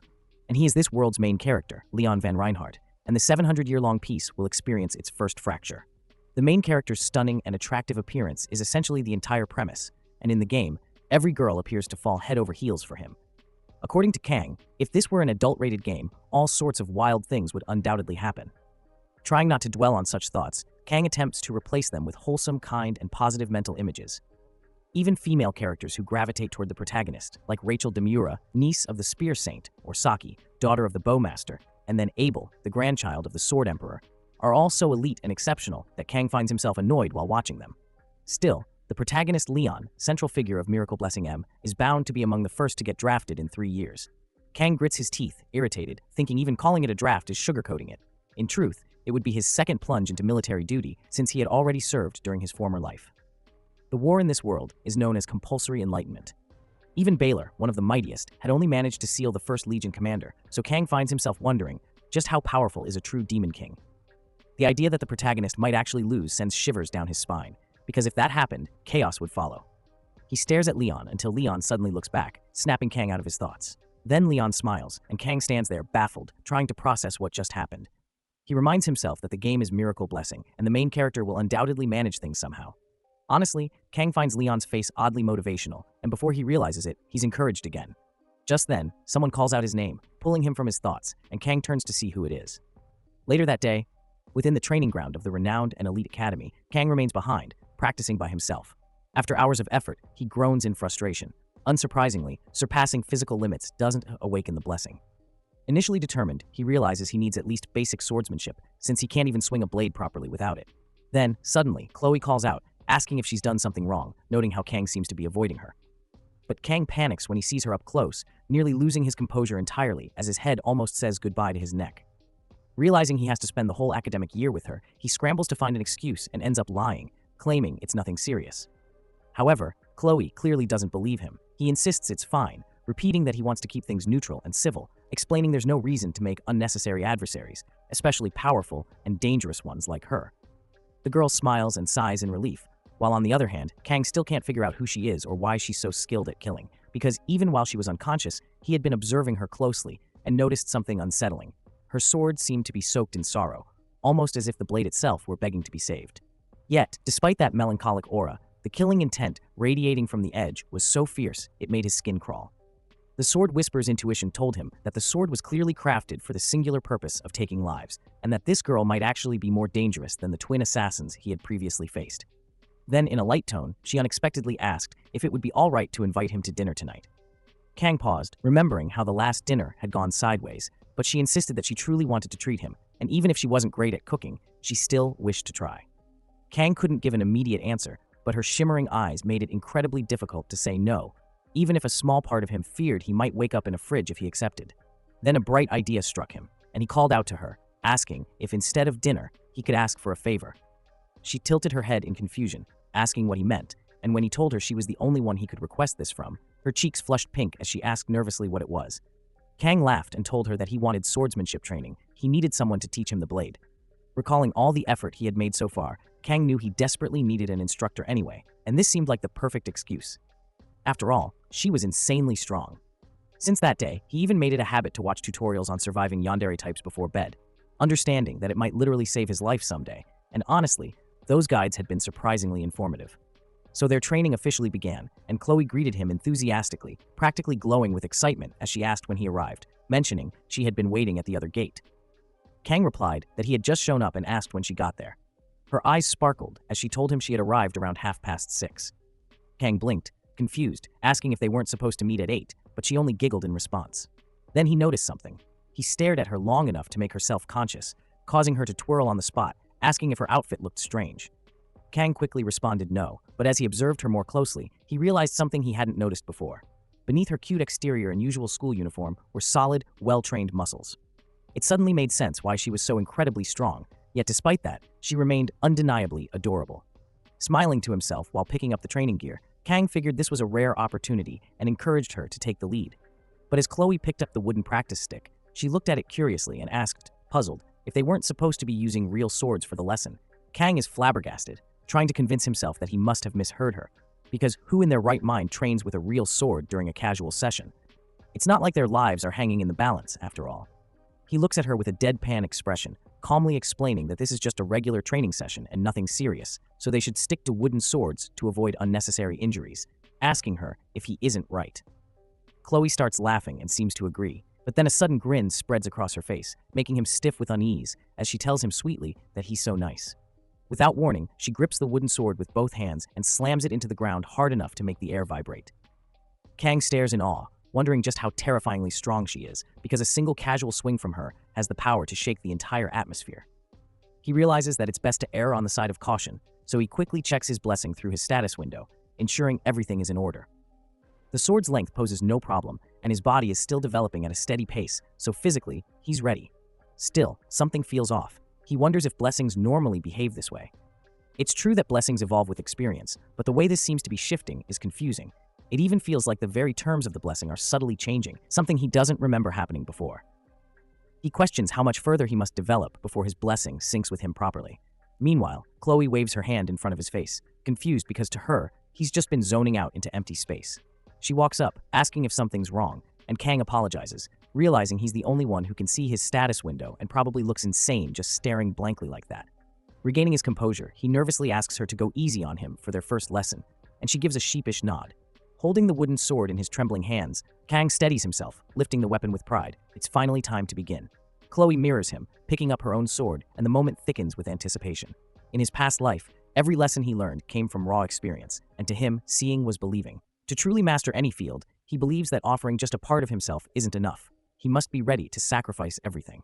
The only reason he could adapt to this elite academy so quickly was because of the brutal training he endured from an early age, which built him into someone capable of learning fast, surviving hard, and pushing beyond his limits. As the training begins, Kang reflects that the sweat clings to his palms and his stance feels off-kilter, yet the final strike of the sword must always reach the target. He remains frozen when, without warning, Chloe dashes toward him. His nerves explode in panic as the sudden charge nearly draws a grimace across his face. He clenches his teeth in annoyance, remembering that he had specifically asked her to go easy. However, Chloe still wears that lifeless, drained expression as she cracks her knuckles, tightens her grip on the weapon, and charges once more. Kang is momentarily stunned, but this time he manages to parry her sword, knocking it backward, though his arms quiver in terror. It's not the type of technique he had hoped for, but he consoles himself with the fact that at least he blocked the blow. Unfortunately, she's far from finished. His eyes widen in disbelief as she lunges at him again, and he's not even sure when she left the ground. He swears under his breath as he realizes her speed keeps accelerating. He suspects that was the only attack she had held back on, and now she's fully exploiting the advantage. Their wooden blades clash, and he staggers backward, struggling to remain upright, knowing the relentless barrage isn't going to let up. He braces himself as each strike feels increasingly heavier, the threat so overwhelming that he fears even a single hit could be fatal. His body is nearing the limit of what it can deflect, and he sees no room for a counterattack. Finally, with one last violent impact, his sword shatters and collapses to the ground, both of them silently staring at the broken weapon. Chloe bites her lip and apologizes with a trembling voice, explaining that she was trying to be gentle, yet still ended up breaking the sword. She calls his name again, worried since he isn't responding. Meanwhile, his status window pings with a new update. The conditions for the weapon have been met. Suddenly, the system buzzes, and brilliant blue energy begins gathering from the shattered blade, whirling around him in rhythmic spirals. The notification then announces that humanity's level is decreasing, activating the sword god's divine blessing, and for the first time in a long while, something ancient begins to awaken inside him. Chloe looks terrified and instinctively leaps backward, shielding herself from the erupting waves of volatile energy. The system coldly informs Kang that his humanity is continuing to drain. Deep within his consciousness, Kang suddenly finds himself standing in his old kitchen, dazed and unsure whether all of this had been a hallucination. His gaze shifts to a fish resting on the shelf, and he recalls that he was supposed to be preparing it. However, every knife he picks up is rejected by the system, all except the slender sashimi blade. With hesitation, Kang grips it, and to his surprise, an odd sense of vitality courses through him, as if something buried inside has reawakened. The system announces that the heat is now active. In the real world, Kang's body jerks violently and begins to move with primal instinct and uncontrollable fury. In a flash, he lunges at Chloe, launching a vicious assault. She barely deflects the blow, but the sheer force sends her crashing backward, slamming into the wall at the edge of the field. Blood spills from her lips as she struggles to regain her footing, staring up at him with wide, stunned eyes. He seems like an entirely different person. He continues advancing, relentless in his rampage. Chloe, though injured and disoriented, does everything in her power to stay alive and evade him. Attempting to push herself upright, if she realizes too late that she's been struck hard, her limbs won't respond. She can't understand what triggered this transformation in Kang or why he's turned so violent. Her only hope is to end the spar immediately. Gasping for breath, she pleads with him to stop, but he charges again. Watching his burning hand draw near, she braces herself, believing she won't survive this one. With desperation, she screams his name. Suddenly, Kang is thrust back into his kitchen, the stubborn fish still flopping around, defying his knife. Its jumping irritating him to the point of madness. What throws him off even more is that the fish starts sounding eerily human. Doubt settles in his mind, wondering if he's imagining things. Then he catches his own distorted reflection in the blade's surface, and disembodied voices begin to whisper his name. That moment of clarity strikes. He is Kang. His eyes widen in shock as he recognizes the creature before him isn't a fish at all. It's Chloe, begging him to stop. Jolted awake, he abruptly releases the blade and steps back from Chloe. She gasps, blinking as she opens her eyes and sees Kang, who now gently holds her and tells her they should end it for today. Trembling, she breathes heavily and weakly asks if he's all right. Kang simply waves his hand, thanking her for the session and saying he'll leave first. Chloe remains standing in stunned silence, completely shaken, trying to process what just happened. As night falls and Chloe strolls beneath the dim stars, Chloe quietly walks, lost in deep thought. Ever since the entrance exam, she has harbored a growing sense, an intuition more than anything, that Kang's capabilities weren't just exceptional, but downright unnatural. It wasn't training or a refined technique, it was pure instinct, raw and terrifying. She recalls how, during their sparring, he subconsciously triggered his divine blessing, and even then, with just a halved wooden sword, she found herself completely outmatched. As she reflects, her gaze distant, a voice calls out to her from behind, mocking that she looks quite satisfied, causing her calm expression to twist with irritation. It's Nox, a second-year student of the Tiger class, easily recognized by his eerie demeanor and ever-present mask. He approaches slowly, repeating her name with a mocking tone. In response, Chloe addresses him coldly as brother, clearly unimpressed. Nox, adjusting his mask, scoffs and remarks that he hadn't realized entering the academy came with the cost of mingling with such lowly people. Chloe narrows her eyes and sternly warns him not to refer to Kang that way. Realizing the boy's name, Nox scoffs again, warning her that if she keeps associating with him, the auditor will erase his very existence. But Chloe, her voice unwavering, looks straight ahead and states that even if every last one of the auditory came for him, not one of them would be a match for Kang. Without waiting for a reply, she walks off. Nox remains still, thoughtful, his mind now haunted by the name Kang. Meanwhile, Kang himself wrestles with a haunting realization that the power he's been granted is no divine favor but something far closer to a curse. He once tried to avoid depending on the sword god's blessing and sought out another weapon, yet that cursed power followed him, overtook him, and danced him around like a puppet on strings, mocking his resistance. In that terrifying moment, he felt no fear, no agony, just an overwhelming, seductive euphoria as the curse whispered commands /cut destroy. He surrendered, losing control of his body, intoxicated by the unnatural strength. But it was Chloe's desperate cries that finally reached him, the voice calling his name, Kang, cut through the madness and grounded his splintered identity. That single moment of clarity urged him to hurl away the wooden sword clinging to him like flesh, instinctively knowing that if he didn't, he'd lose himself forever. The very same yandere who once tried to kill him had now pulled him back from the brink of oblivion. Though he was initially irritated that she'd broken the sword and triggered everything, gratitude soon replaced the anger. Still, confusion lingered. Why didn't he rage or spiral further? He had briskly exited the room afterward, fearing another unwanted activation of the sword god's blessing. But deep down, uncertainty gnawed at him. Can he really keep this curse at bay for the rest of his life? The sword god's blessing may be labeled a gift, but it drains his lifespan as payment. That power, unasked, unwanted, was a burden he would carry until the end. Thrown into this world as an outsider, all he ever wanted was a quiet, ordinary life, handling small problems one at a time. Yet now, under the starlit sky, he comes to a grim conclusion. There is something inside him clawing at his sanity, a force that seeks to consume his reason. This is no gift. It is a curse, one that should never have been bestowed upon him in the first place. 3 days later, back in the classroom, a boy with violet hair tells Chloe something crazy happened yesterday, and she should check it out too. She nods with a smile, promising she will. Then her gaze shifts toward the empty seat, and she realizes she never got Kang's number. It puzzles her. Why hadn't she asked sooner? After all, she even visited his dorm. But the only thing that answered her knock were muffled groans of pain. She worried that barging in might make him hate her, so instead, she left quietly, walking away while he suffered behind the door. Sitting in class now, she admits she enjoyed watching him from a distance, especially when he seemed lost in thought, resting his chin on his hand. She's lost count of how many times she's stolen glances at him in just one day. She avoided talking to him directly, afraid he'd find her irritating. Initially, she believed her attraction was because he'd risked everything to protect her, but maybe that was just an excuse. Now, sitting alone, she simply misses him. The following day, the instructor yells at the class, demanding silence and questioning whether they enrolled in an elite academy just to fool around. Since it's raining today, he declares it will be a study period instead of training. As he scans the room more closely, he realizes Kang is still absent. But knowing his character, the teacher assumes there must be a good reason, so he decides to trust and wait patiently, like any true mentor would. He shouts again, urging the students to begin their studies. Then, the classroom door creaks open. Glaring toward the sound, the teacher barks, demanding to know who dares interrupt his class.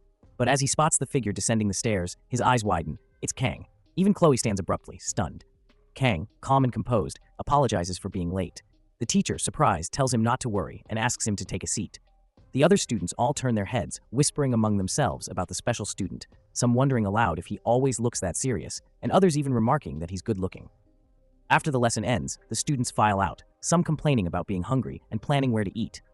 Chloe, feeling anxious, calls out to Kang. He answers gently, turning to her as she asks what happened. He tells her it was nothing major. Still uneasy, she confesses she was worried when he didn't show up, wondering if it was due to the duel. He stays silent for a moment, then quietly replies that he was just feeling a bit unwell, thanking her for her concern. Her expression tightens with confusion, but she manages a small smile, saying if that's true, she's relieved. As Kang looks at her, he thinks to himself, just as he expected, it's not easy for her to believe him. For the last 3 days, he has endured something close to extreme withdrawal, so overwhelming that his mind is drained, leaving him unable to leave his room or eat anything. He remains curled in bed, quietly begging for the cursed convulsions to stop. The agony he faced was worse than anything before, a cruel price for wielding and using that shattered weapon. But that wasn't the only consequence. When he looked in the mirror, although his face looked nearly unchanged, his expression had grown hollow, and even strands of his hair were turning white. The message couldn't be clearer. It was a punishment from that deity. Now, as he looks at Chloe, he notices a hint of guilt in her expression. It makes sense, considering the last time she saw him was at the training field in that state. Still, he needs to let that go. Trying to change the subject, he shifts the conversation toward dinner, asking her if he can finally take her up on that offer today. She's caught off guard, her eyes wide as she confirms if he's being serious. He assures her he isn't joking. He genuinely wants to try her cooking this time. Her mood lifts instantly, and she starts bouncing with joy, promising to give it her all and sharing how excited she is. He watches her with a soft smile, thinking she truly seems happy about it. She keeps gushing, saying she'll prepare everything he wants and asks what he'd prefer. He says he's craving fish. It's been a while. The last time he ate at her place, he couldn't keep anything down. In fact, that meal had cost so much that he never attempted it again. Suddenly, he senses something, like someone watching them. He glances toward a flower nearby, wondering what that strange feeling was. Instinctively, he turns around sharply. Chloe follows his gaze, asking if something is wrong. A boy stands in the shadows, glaring in their direction. The intensity makes Chloe panic as she recognizes the figure. It's Nox. Her sudden shift in demeanor doesn't go unnoticed by Kang. He asks her if she knows who that is.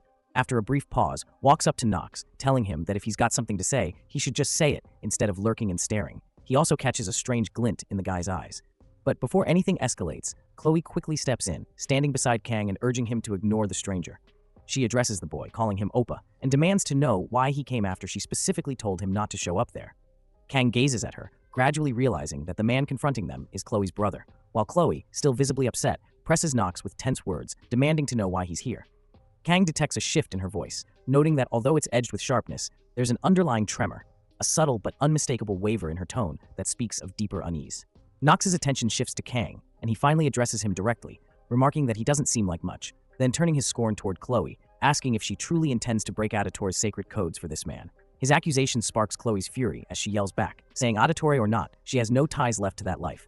But Nox coolly reminds her that blood, once spilled, cannot be erased, stating with quiet finality that if one is born as an Auditore, they remain one forever. Kang listens intently, gradually discerning that Chloe speaks with the defiance of a rebel, while her brother's words carry the gravity of a man reciting lines from a period drama, wondering if the two could possibly tone their theatrics down even slightly. Then, without warning, Nox's irises flare a deep, menacing red as he commands Chloe to eliminate that thing and return to the fold. Chloe erupts, livid, shouting that her friend is not to be called such a thing, her fury unrestrained. Kang, caught in the middle, feels a flicker of irritation, thinking they could have at least chosen a quieter time for this drama, especially since most of the students had gone out to eat, and now the scene was bound to spiral into chaos. But this kind of tension had become familiar to him. Just then, a thought strikes him, the name Auditore finally clicking in his memory, and it dawns on him that they are the infamous faction known for stealth and execution, a cloaked force that appears mid-game, not as flashy as the noble houses but unmatched in covert elimination. Though generally deemed weaker than their heroic counterparts, Kang knows the truth. They are peerless when it comes to assassination. Every Auditore is forged through relentless and brutal training, molded into emotionless weapons long before adulthood. And if Chloe hails from such a background, then suddenly her brother's unnerving demeanor seems less eccentric and more disturbingly appropriate, even more so than Red's usual cheerful front. Unlike others, Nox's expression shows no reluctance in the face of death. It's an expression born from routine killing. Kang understands that the Auditore likely continue to cleanse their enemies for the sake of order, and he doesn't exactly oppose killing when it's deemed necessary, justifiable even. But now, watching Chloe's frame tremble so violently she bites her lip until it bleeds, he starts to reconsider. Maybe all she wants is to live like an ordinary person. Still, like Kang's own unwanted blessing from the Sword God, her life's path was dictated from the moment she was born into a world that would never truly let her change. Red was fated to walk a road lined with blood and detachment, but despite that, it's obvious he longs for something else, though that longing may never materialize. Kang, on the other hand, isn't some righteous hero, nor does he aspire to become one. Though all of it rings true, Kang still finds himself laughing bitterly, silently mocking his own helplessness. He knows he can't save the world and can't even save a single life. With a resigned sigh, he gently urges Chloe to step back, calmly telling her he'll handle the man before them. Deep inside, he accepts that this strange power of his is truly a curse, but ironically, it's one that refuses to let him lose. He gazes directly at the man and asks if his name is Nox. As the thought lingers, he reflects on how he tried so hard to escape the blessing of the Sword God, yet no matter what he did, it clung to him. Those old cartoons were right. There is no salvation in running away. If there's no path back, he might as well walk forward. After all, he is Kang Geom-ma, a name stitched from Geom, meaning sword, and Ma, meaning demon. With fierce clarity, he turns and tells Nox to follow, casually declaring that he'll cut him, since Nox looks like someone who prefers knives. Elsewhere, the teacher remains uneasy, concerned that something troubling has happened to Kang, noting how blank and lifeless his expression has become. Just then, a girl with silver-white hair bursts into his room, cheerfully calling him Seonbae. Noticing the teacher's grim face, she asks softly if something's wrong, remarking that he seems to be spiraling. The teacher sharply turns, glaring, and demands she stop mentioning his hair loss. She giggles apologetically, brushing it off, clearly amused. At that moment, Lee receives a call and introduces himself briskly, while the girl eyes the teacher curiously, thinking how he's always been bald and wears odd accessories, but oddly enough, she finds that endearing. Lee, meanwhile, suddenly stiffens as he listens to the voice on the line. His face darkens, and he demands to know what just happened. He shouts about some subspace anomaly appearing out of nowhere, frantically asking which cadet initiated it and who the opponent is. When the voice on the line replies that it's Kang, and that his chosen opponent is Nox, Lee's eyes widen in pure disbelief, the weight of the revelation hitting him hard. Kang sits alone, reflecting that only 15 minutes remain until the battle in the subspace. He initially thought the procedure would be more convoluted, but it proceeds swiftly. The academy director even tells him that if he must go through with this, the least he can do is look after himself. Kang reassures himself that it should be fine, since they won't be clashing in reality, and there shouldn't be any physical harm, though the chance of incurring psychological trauma still exists. However, none of that nonsense matters as long as he emerges victorious. He hears all the commotion from the waiting room and realizes that spectating a duel is thrilling, but he didn't anticipate this level of excitement. It's hilariously ironic, considering he was doing everything he could to stay under the radar not long ago, and yet here he is. But now, all of that feels utterly pointless to him. Chloe calls out to him while weeping, and Kang assumes she is likely blaming herself. He tells her it isn't her fault, so she shouldn't dwell on it. She even lends him her equipment, so everything should turn out fine. They both sit quietly for a while before Chloe breaks the silence and admits that Nox is quite formidable. He replies that he is just as capable. Chloe reveals that Nox is, in fact, a prodigy with unparalleled aptitude in the entire lineage of the auditory family. When it comes to the dark arts, no one is on par with him. At just 14, he is acclaimed as the apex of dark sorcery. Kang is left dumbfounded and wonders who comes up with these ludicrous titles. Now that he reflects on it, this is exactly how it has always been, and regardless of how much he attempted to steer clear of it, this was, in the end, a decision he made. He recalls his master telling him that he is fated to wield the sword for the rest of his life, and the old man likely never imagined Kang brandishing a sashimi knife in his next incarnation. The announcer declares that the duel is about to commence and instructs the cadets to proceed to the arena. Kang rises and tells Chloe that he's heading out, and she nods in understanding, her expression tinged with sorrow. He calls out to her once more and tells her that the world overflows with all manner of prodigies, which is precisely why he intends to win. Kang finally steps onto the battlefield and is stunned by the sheer number of spectators. He feels like one of those gladiators from the Roman Empire. He never imagined it would be this overwhelming. Abruptly, he spots someone in the crowd and questions why the entire castle class is present. Abel is observing him, and Kang wonders if they truly have nothing better to do. This is bound to become awkward for him. Suddenly, Nox shouts at him, calling him a lowborn and accuses him of mocking him. It seems Nox cannot distinguish between bravery and insolence and demands how Kang dares to face him wielding that pitiful excuse of a blade. Kang senses his murderous intent and scoffs, calling him a pathetic bastard. Kang taunts him by declaring that a genuine master never faults his weapon. Nox hurls a curse in response. With a sigh, Nox unsheathes his sword and declares that he'll deal with Kang's impudent mouth first. Kang begins to question just how dependent he truly is on his weapon. He observes that those are S-rank Hongrian blades, 2 of them, no less, and on top of that, the opponent possesses the most formidable aura in the game, the Blessing of the Crow. Kang senses how difficult it is for Nox to restrain his bloodlust. With S-rank gear, it may seem absurd, yet he has also made preparations. He wields the Daiso Sashimi knife featuring the Rose Blade enchantment. From this moment, the subspace barrier is activated. The barrier unfolds, and both warriors charge at each other. Kang initiates the Painless Blessing and the Sword God's Blessing as he dashes ahead. Outside the battleground, one student asks another if he saw what happened. The second student replies that he couldn't see a thing and wonders aloud, wasn't this supposed to be an easy match? They clash directly, their blades crashing together. Rachel comments on how swift they both are, while Abel remains wordless, carefully observing the duel. She cannot believe that the weakling she once dismissed is actually capable of fighting like this. Kang slashes at Nox, who retaliates. Kang narrowly evades the strike. Nox unleashes a flurry of attacks, but Kang dodges them all. Frustrated, Nox snarls and initiates another technique, daring Kang to evade it this time. He employs the move Three-Legged Crow, catching Kang off guard. Suddenly, both fighters vanish from sight. As the subspace descends, the students whisper among themselves, uncertain if they all witnessed the same phenomenon. Some students complain that they couldn't see anything. It was all far too fast. Others begin questioning whether Kang truly belongs to the wolf class, having expected the fight to be a breeze. Yet for the longest moment, all that many of them perceive is darkness. For those who can see, it's a cascade of radiant pink and piercing blue, the two combatants slicing through the void with their arcane abilities, weaving and dancing at light speed. Nox begins to panic. Chloe did warn him that Kang wasn't just any ordinary guy. Even when he used the blessing of the crow, believing it had obliterated him, Kang had evaded it effortlessly. Watching him, Nox realizes he has become overly fixated on his speed. Witnessing Kang's skill firsthand, Nox understands that he must proceed with caution and prepare to unleash a decisive blow, one potent enough to sever through a white zone in a single swing. But the more he watches, the more enraged he becomes. He glares at Kang's pathetic kitchen knives, which now fall to the ground. The sight unsettles him. Kang is discarding his weapon mid-duel. Alarmed, he screams at Kang, demanding to know what he's plotting. Then, without warning, Kang draws a blade adorned with a rose motif and points it straight at Nox. Nox's eyes flash a deep crimson as he stares at it, bewildered, wondering if Kang is mocking him with such a gesture. He yells again, furious that someone like him has the audacity to posture like this, roaring that he'll cleave him down in a single stroke before the blood-stained Hongryun blade. But what could Kang possibly do? At that precise instant, Kang strikes. He just wanted a peaceful existence. He tried to stay low, followed the rules to the letter, avoided drawing attention. Yet now it all feels like a curse, like something is chasing him, something attempting to consume him from within. It's as though a presence inside him begs him to hold back, and in that moment, he relinquishes control. If escape is no longer an option, then he will carve through everything with absolute precision. Nox's hand is severed, flung into the air. He is stunned, rendered blind by the speed of the strike. Kang's blow dominates, and the students watch, dumbfounded.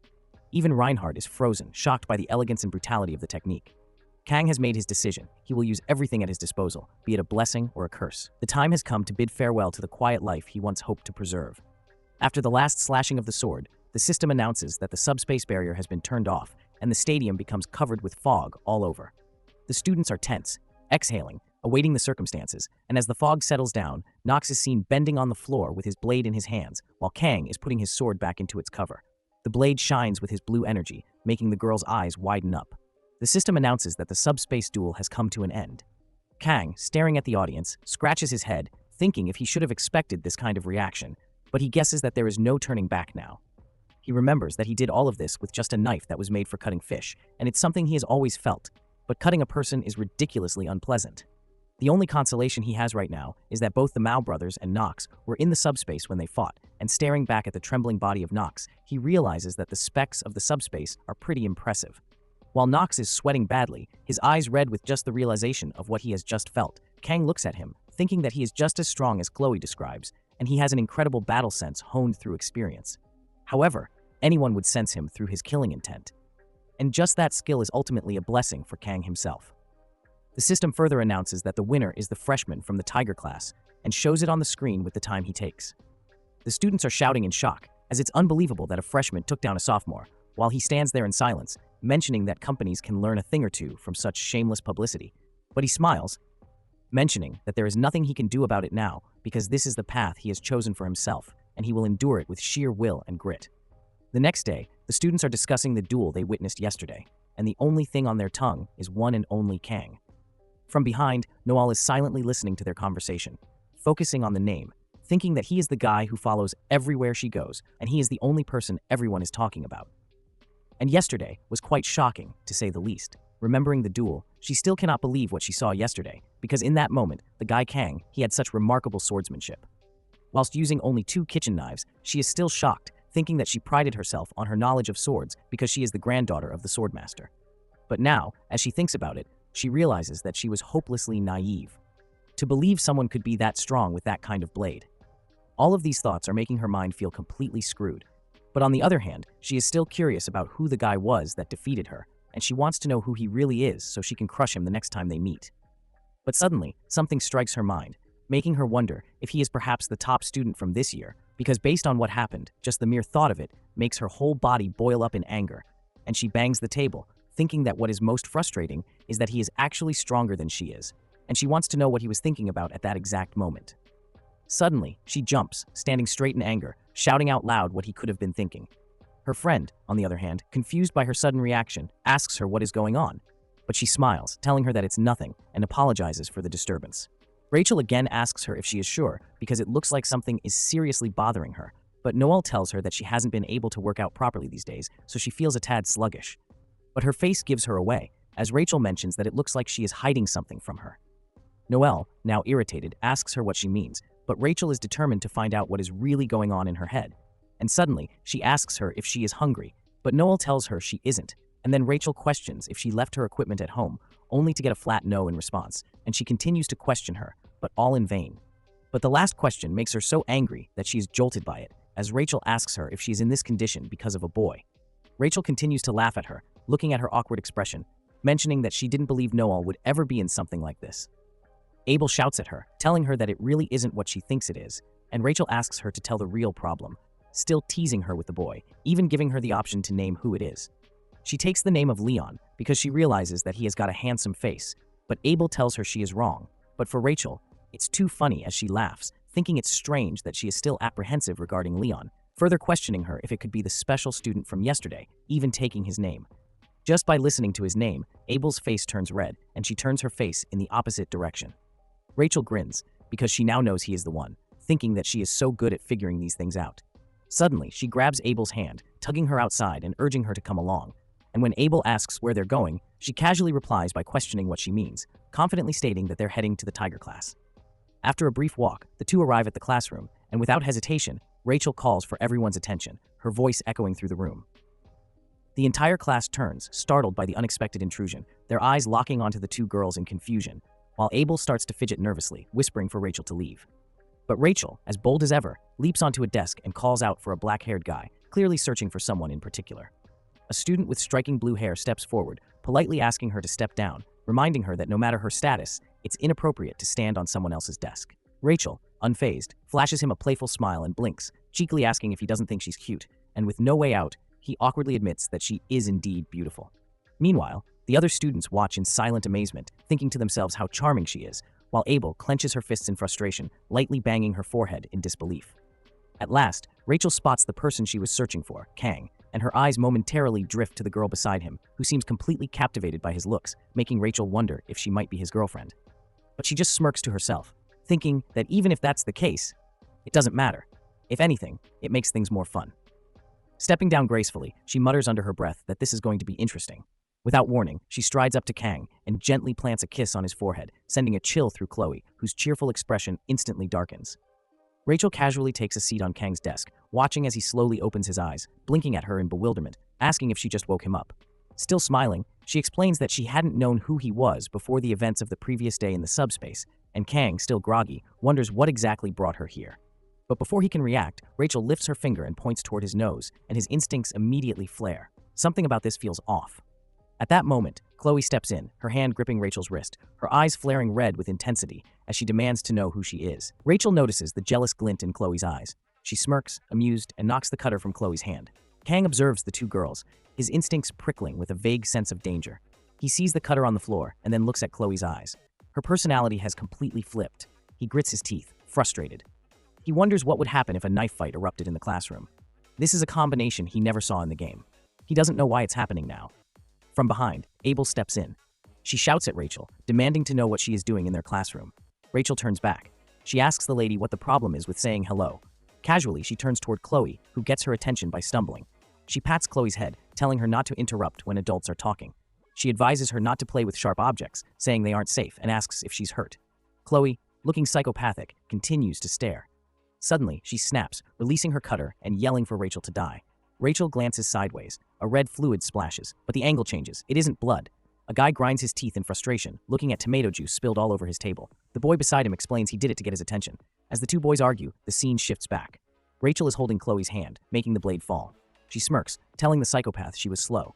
She mentions she told her she was just a short kid, but to think she also had a short fuse. Chloe's hands tremble in pain as she tries to break free. Suddenly, Abel shouts at Rachel, telling her to stop.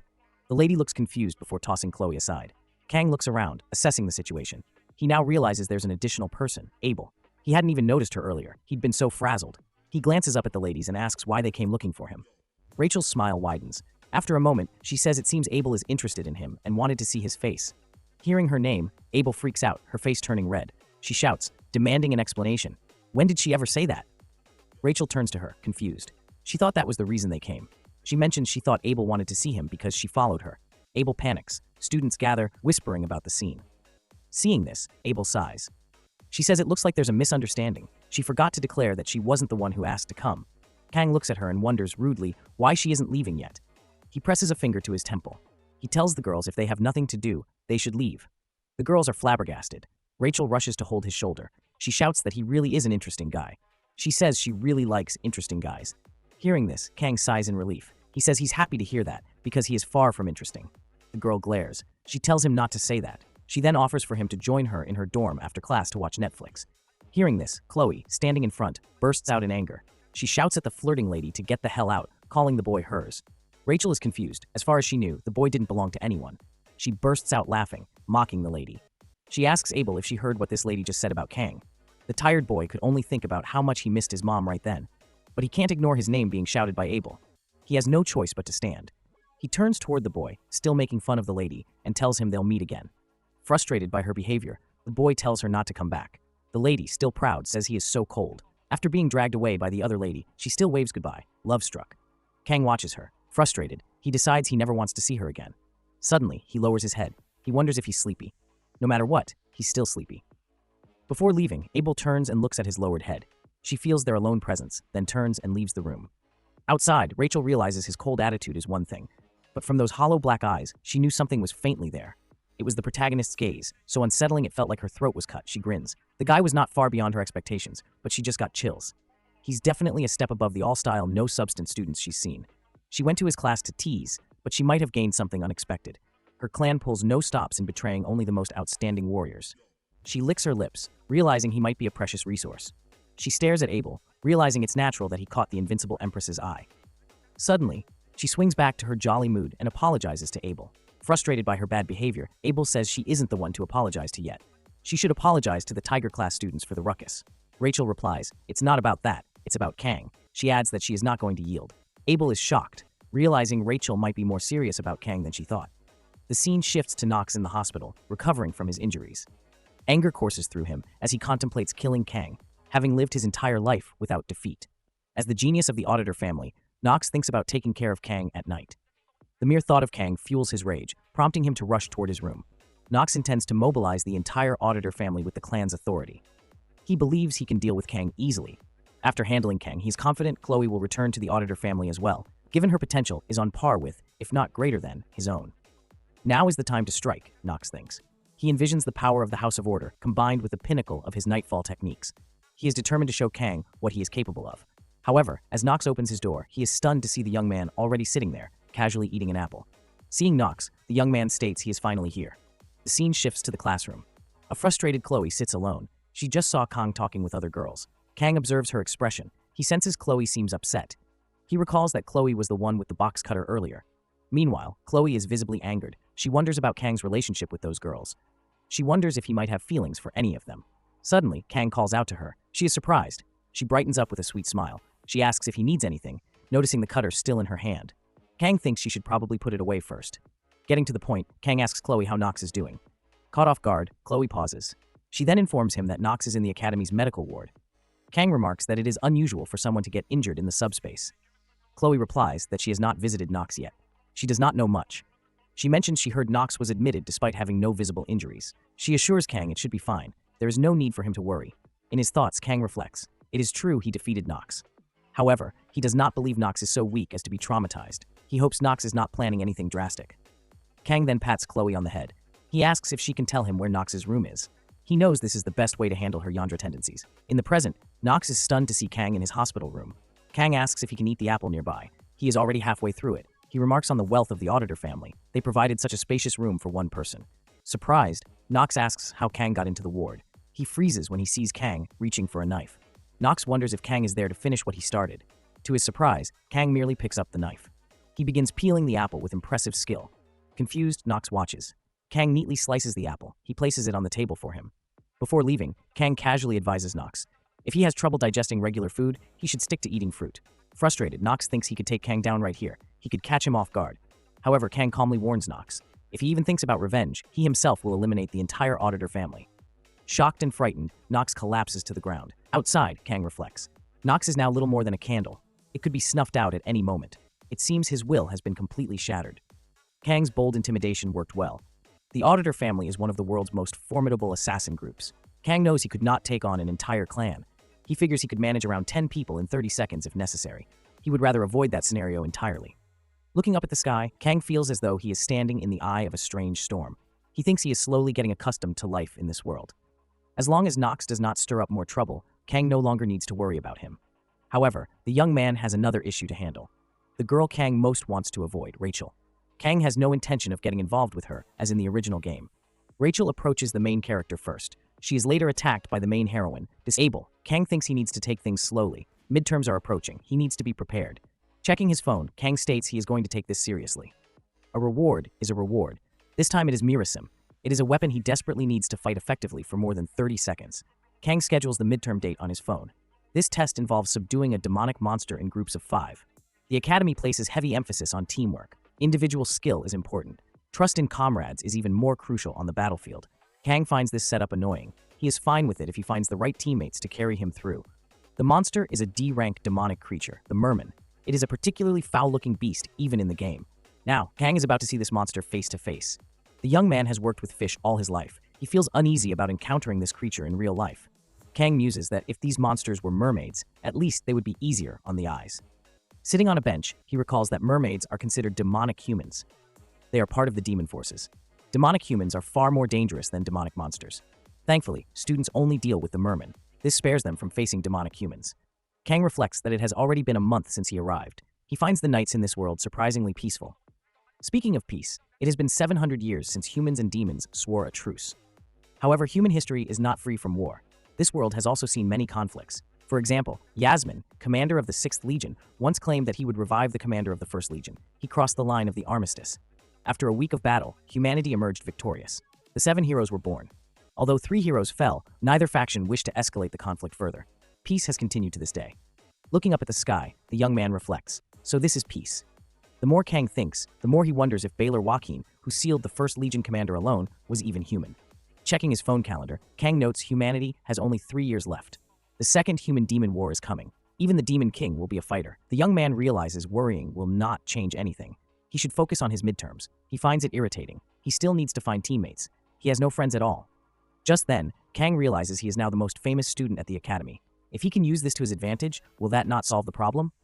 Living quietly for 3 years seems impossible anyway. So, Kang intends to form a strong group. He will ace the midterms. Kang shifts his goals. He moves from living comfortably and quietly to living comfortably, even if it means not staying under the radar. A week later in the classroom, the instructor asks students to form groups for their exam. To Kang's surprise, not a single student invites him. Kang thinks this is bad. He wonders if the other students are still afraid of him after the duel. Looking back, Kang notices Chloe is also alone. He realizes she is in a similar position. She has been regarded as an outsider since that incident. Approaching her, Kang asks if she has not found any cadets to partner with. Chloe confirms she is still alone. Concerned, Kang inquires if she is okay. He mentions he is used to this, but she used to have friends. Chloe assures him she is fine. She thinks to herself that as long as she is with Kang, she will be okay. Kang then suggests she can partner up with him. He still needs to find 3 more people. Smiling, Chloe agrees. In his mind, the young man thinks Chloe's capabilities are nothing to underestimate. The goal is to capture as many mermen as possible within the 1-hour limit. Kang only has about 30 seconds. Chloe is like 1,000 soldiers to him. Smiling, Chloe says she is excited. Kang notes she seems genuinely happy. Suddenly, to Kang's shock, Rachel comes running in. She tells him to let us play. Frustrated, Kang asks Rachel why she is here again. Rachel replies that she just told him. Meanwhile, Chloe's expression shifts. She goes into Yandra mode, ready to confront Rachel. Kang quickly realizes he cannot let this spiral out of control. He tells Rachel to leave just for today. He has other things to take care of. Rachel responds by asking why Kang is being so cold to her. Kang does not give a reply. His expression remains unreadable. He focuses on finding the rest of his team. The task seems even more complicated with Rachel's sudden, persistent appearance. The young man firmly tells her to stop calling him her Kang and to leave the classroom. Ignoring him, Rachel then asks if Kang has a group for the test. In his mind, Kang sighs. He thinks Rachel never listens. Frustrated, he replies he hasn't found a group yet. Excited, Rachel invites Kang to join her group. Feeling a surge of frustration, Kang presses Rachel for her rationale in selecting him as a partner, pointing out that a lengthy queue of eager students would readily line up to join her group if she had asked anyone else.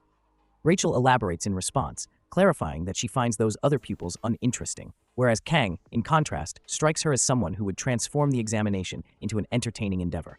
Kang subsequently informs her that he has already formed an alliance with Chloe, but Rachel assures him this presents no issue, as her squad possesses 2 vacant slots. Upon hearing this, Kang privately contemplates that, aside from the potential reward, Rachel likely fails to comprehend how partnering with him might jeopardize her academic marks, recalling the adage, hate the game, not the player. Observing Chloe's expression, Kang ultimately declares to Rachel that they will participate in her team. Rachel then issues a playful admonition that he cannot withdraw his commitment now. Inquisitive, Kang inquires about the remaining group members, and Rachel astonishes him by asking if he is acquainted with Leon, remarking on his immense renown.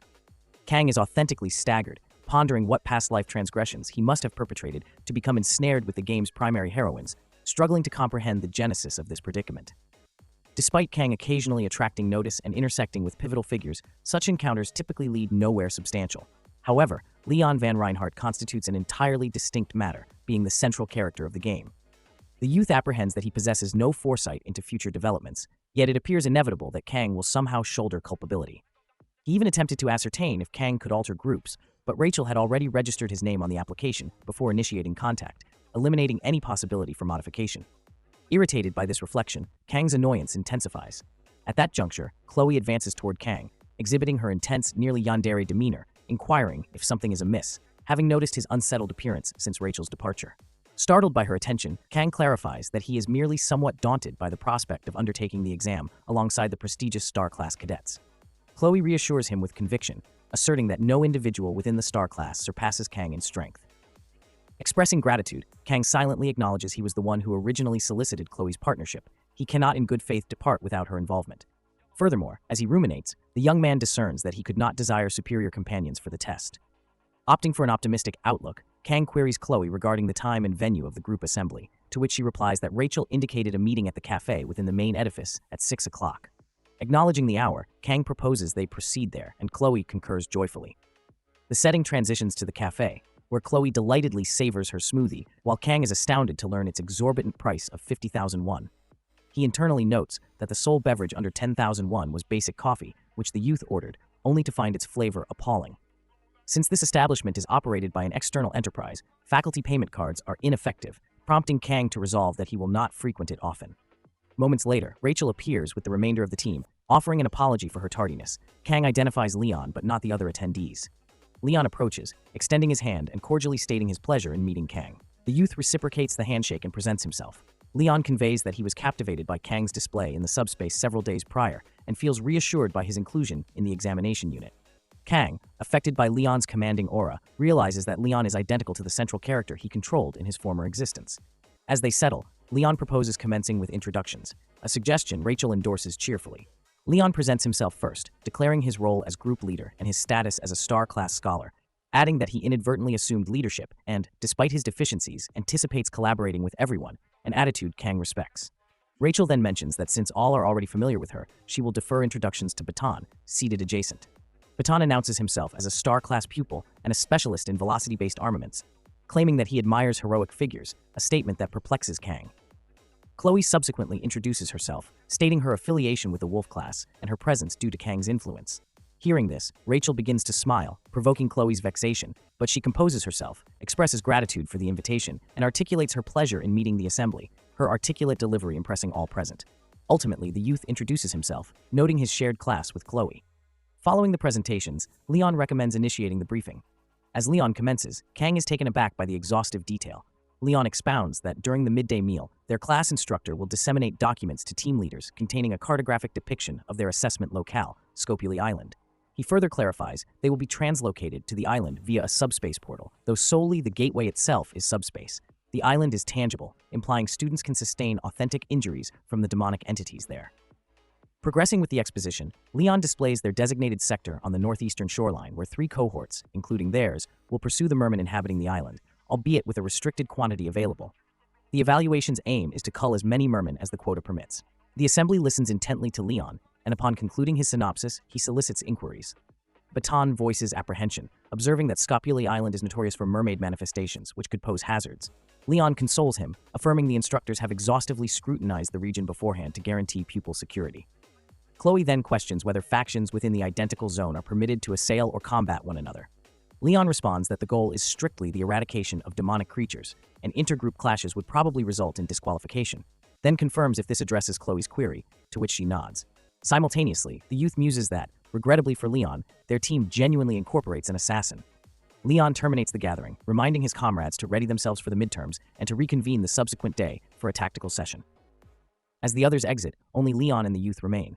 Kang perceives that, having been seated in a corner, he and Leon are now the sole occupants, generating an uneasy atmosphere. The young man determines he should expedite his departure and rises to exit, but Leon addresses him. Leon inquires about Kang's origins, startling Kang. Kang thinks he has heard a question like this before. This time feels fundamentally different. Looking at Leon's expression, the youth cannot tell what Leon is thinking. Leon is directly asking where Kang is from. Kang feels something is off. Leon could have asked earlier during introductions. He assumes Leon has a specific reason for asking now, after everyone left. With a serious expression, Leon admits he cannot shake a feeling. He feels Kang is somehow similar to him. Hearing this, Kang considers the world's official language to be Korean. Other cultures still exist here. Leon apologizes for the odd question. He tells Kang to pretend he did not hear anything. He starts to leave. Kang stops him. He asks where Leon himself is from. Kang realizes he acted impulsively. He would not sleep if the question went unanswered. Smiling, Leon responds that he is from Germany. He leaves the room. Kang is left stunned and confused. He still cannot figure out Leon's thoughts. Later, Kang reflects on Leon's words. A curious thought crosses his mind. Could Leon have come from another world too? As outlandish as it sounds, Kang cannot help but wonder. There is no rule stating that only one person can enter this game setting. When the blessing of the sword god was active, Kang's senses felt strangely heightened. The youth decides to test it. Unsheathing his knife, he activates the blessing. He immediately hears a voice. The voice says Leon's existence is indeed of this world. Shocked, the youth realizes he has felt this sensation before. Activating the blessing and concentrating, he can faintly hear a voice. Yet thinking about it gives him a headache. It surpasses the blessing's usual pain protection. Nevertheless, Kang is certain. The Leon he met is the same Leon he played in the game. No actor in this world could replicate Leon so perfectly. He wonders if Leon only intended to ask which country the youth came from. That does not explain why Leon said Kang felt similar. Kang decides this will be the only time he gets involved with Leon. If it happens again, Kang can go to the media. He thinks it is best to keep thoughts straightforward. The youth also finds it strange. Kang remained in a situation he wanted to avoid. Perhaps another effect of the blessing. Just then, a window pops up. It displays Kang's stats. It shows he has made progress. The youth's mental fortitude and armament are still the same. Kang's physical fortitude increased slightly from recent training. Kang believes his armament will increase once he acquires Mirasim. He also notices his assimilation level has risen significantly. It appears close to unlocking. He wonders if it is related to recent actions. Kang finds it frustrating. He does not fully understand it himself. He cannot ask someone else about it. Finally, Kang is shocked. The duration of the blessing of painlessness increased by 10 seconds. Its cooldown time decreased. This makes Kang feel happy and proud of his training progress. The youth feels great too. Time passes quickly, bringing us to the arena on the day of the midterm exams. Kang reflects on the subspace, noting how it has a completely different vibe compared to the training ground subspace. The rest of the team calls out to Kang with their roles set. Rachel and Chloe will be at the front. Leon and Baton will provide support, and Kang will be at the rear guard. The young man is both impressed and surprised by everyone's equipment. Rachel wields the S-rank gear, the Vermilion Phoenix halberd, while Leon doesn't seem to have his signature weapon yet.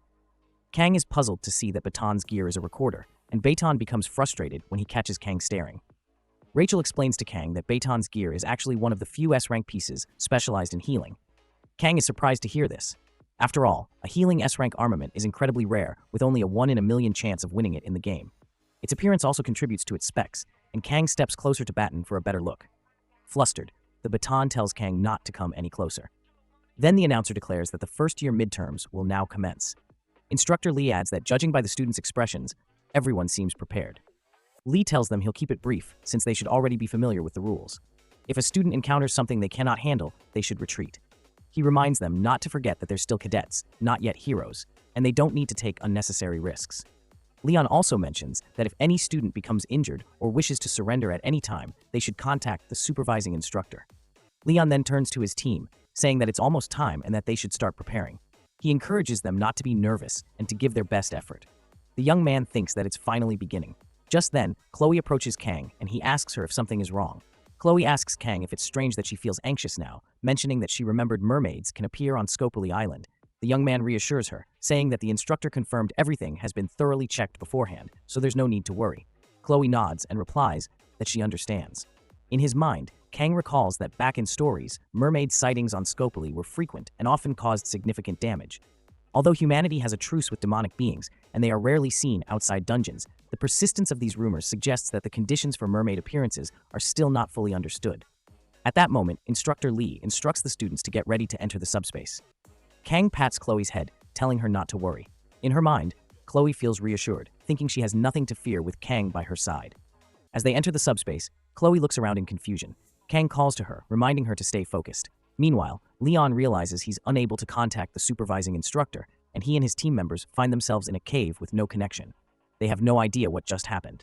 Suddenly, a mermaid appears in the subspace, leaving Kang and the rest of the team shocked. The scene shifts to a few moments earlier. It is before the mermaid's appearance on Scopuli Island. Except for Kang, the teammates feel sick from the transit. Leon comments that Kang seems fine. The youth replies he does not usually get seasick. At that moment, the youth spots a merman. Kang is surprised to see it. The merman quickly runs away. The youth notes the merman seems smaller than expected. He feels a bit foolish for being so serious. He thinks Kang might not even need his weapon. Kang planned to take it easy in the rear guard. Leon informs Kang that fully grown mermen await in their assigned area. They are nothing like the smaller ones. Leon adds their first priority is the location Chloe scouted. They move deeper into the forest.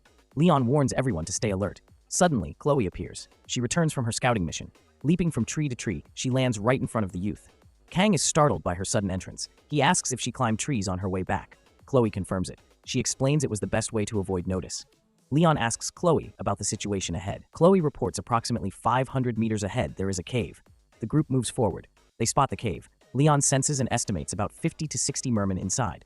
The youth thinks if they hunt these mermen, their team will secure first place. However, he also considers the risks for the leader. Ensuring team safety is just as important. Injuries could occur. Kang and the others might end up trapped. They would have no outside communication. Should the team take the risk or opt for a safer detour? The decision rests with Leon, the team leader.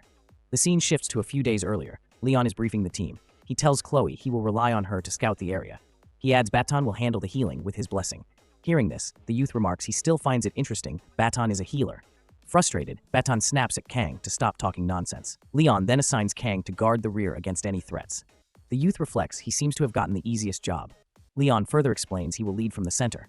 He emphasizes the team cannot rush in recklessly. He assures them he will join the offense if needed.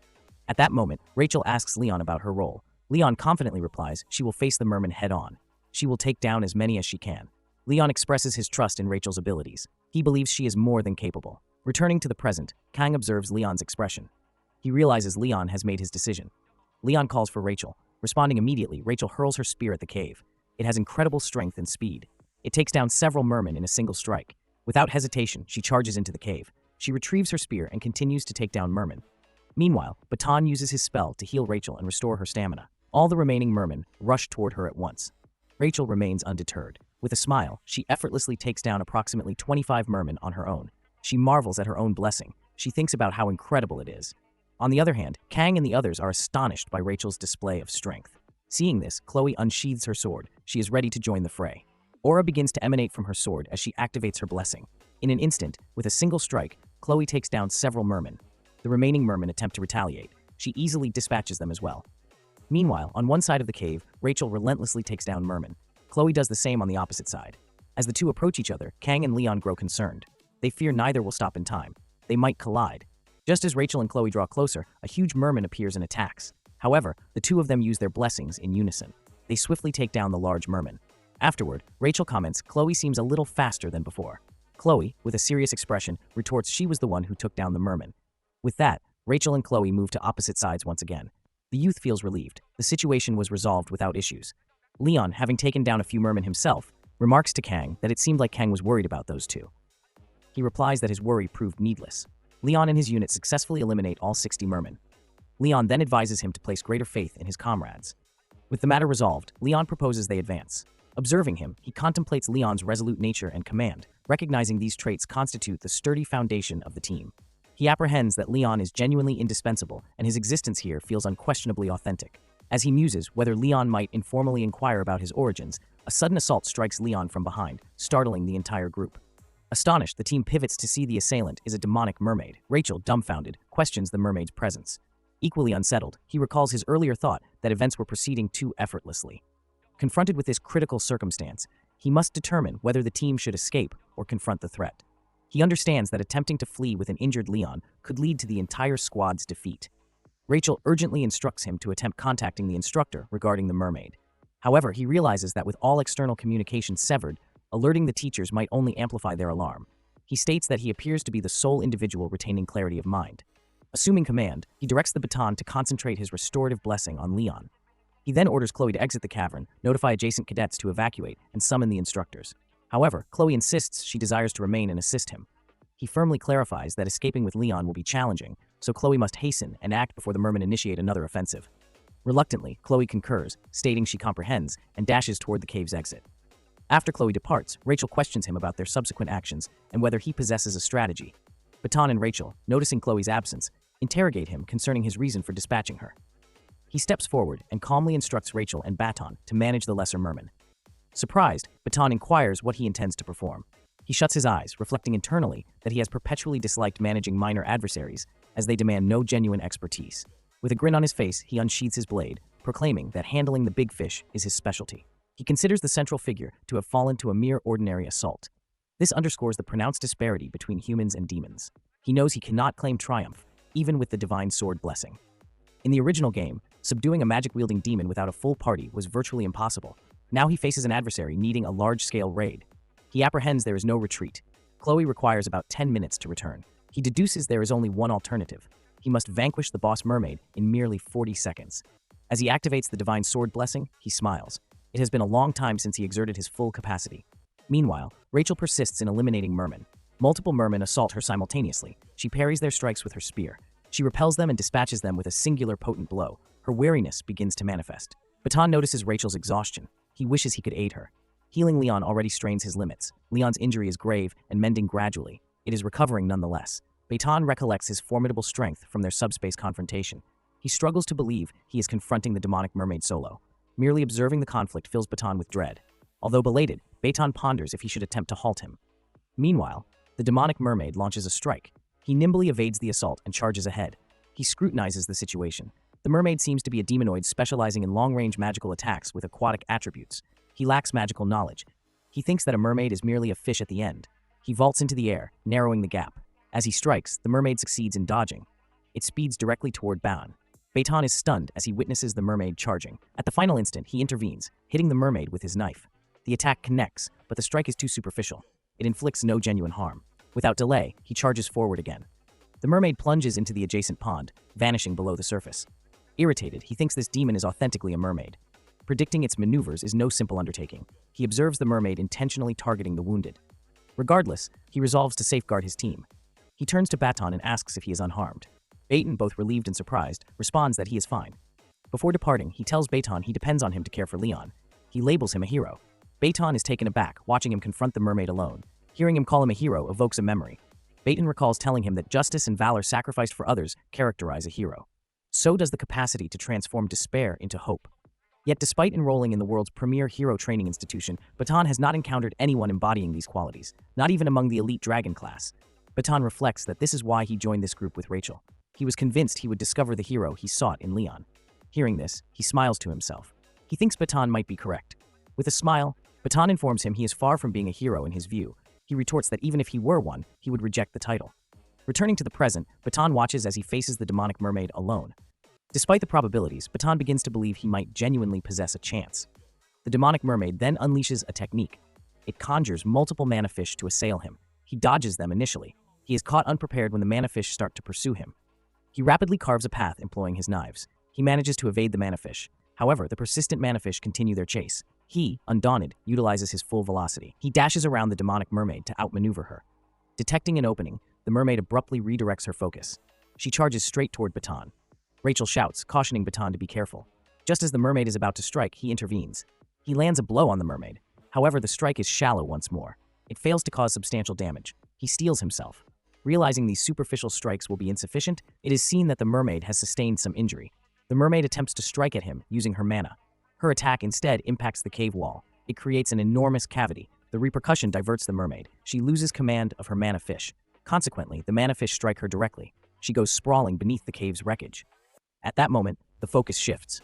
Several students converse with Instructor Kim. Suddenly, the two students hear a loud noise. Saki Ryojo, daughter of the Bow Saint, commented that it sounded like a roar. The blue-haired girl adds that she observed a flash of light from the cave ahead. This was just before they located Instructor Kim. As the rain starts to descend, Saki tells the blue-haired girl they need to reach the wounded. They must proceed swiftly. With the rain pouring, the blue-haired girl realizes she likely confused lightning and thunder for the earlier flash and roar.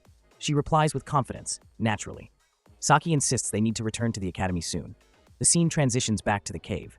Inside, Baton continues to shield Leon. Rachel remains engaged with the residual merman. They all commence to withdraw.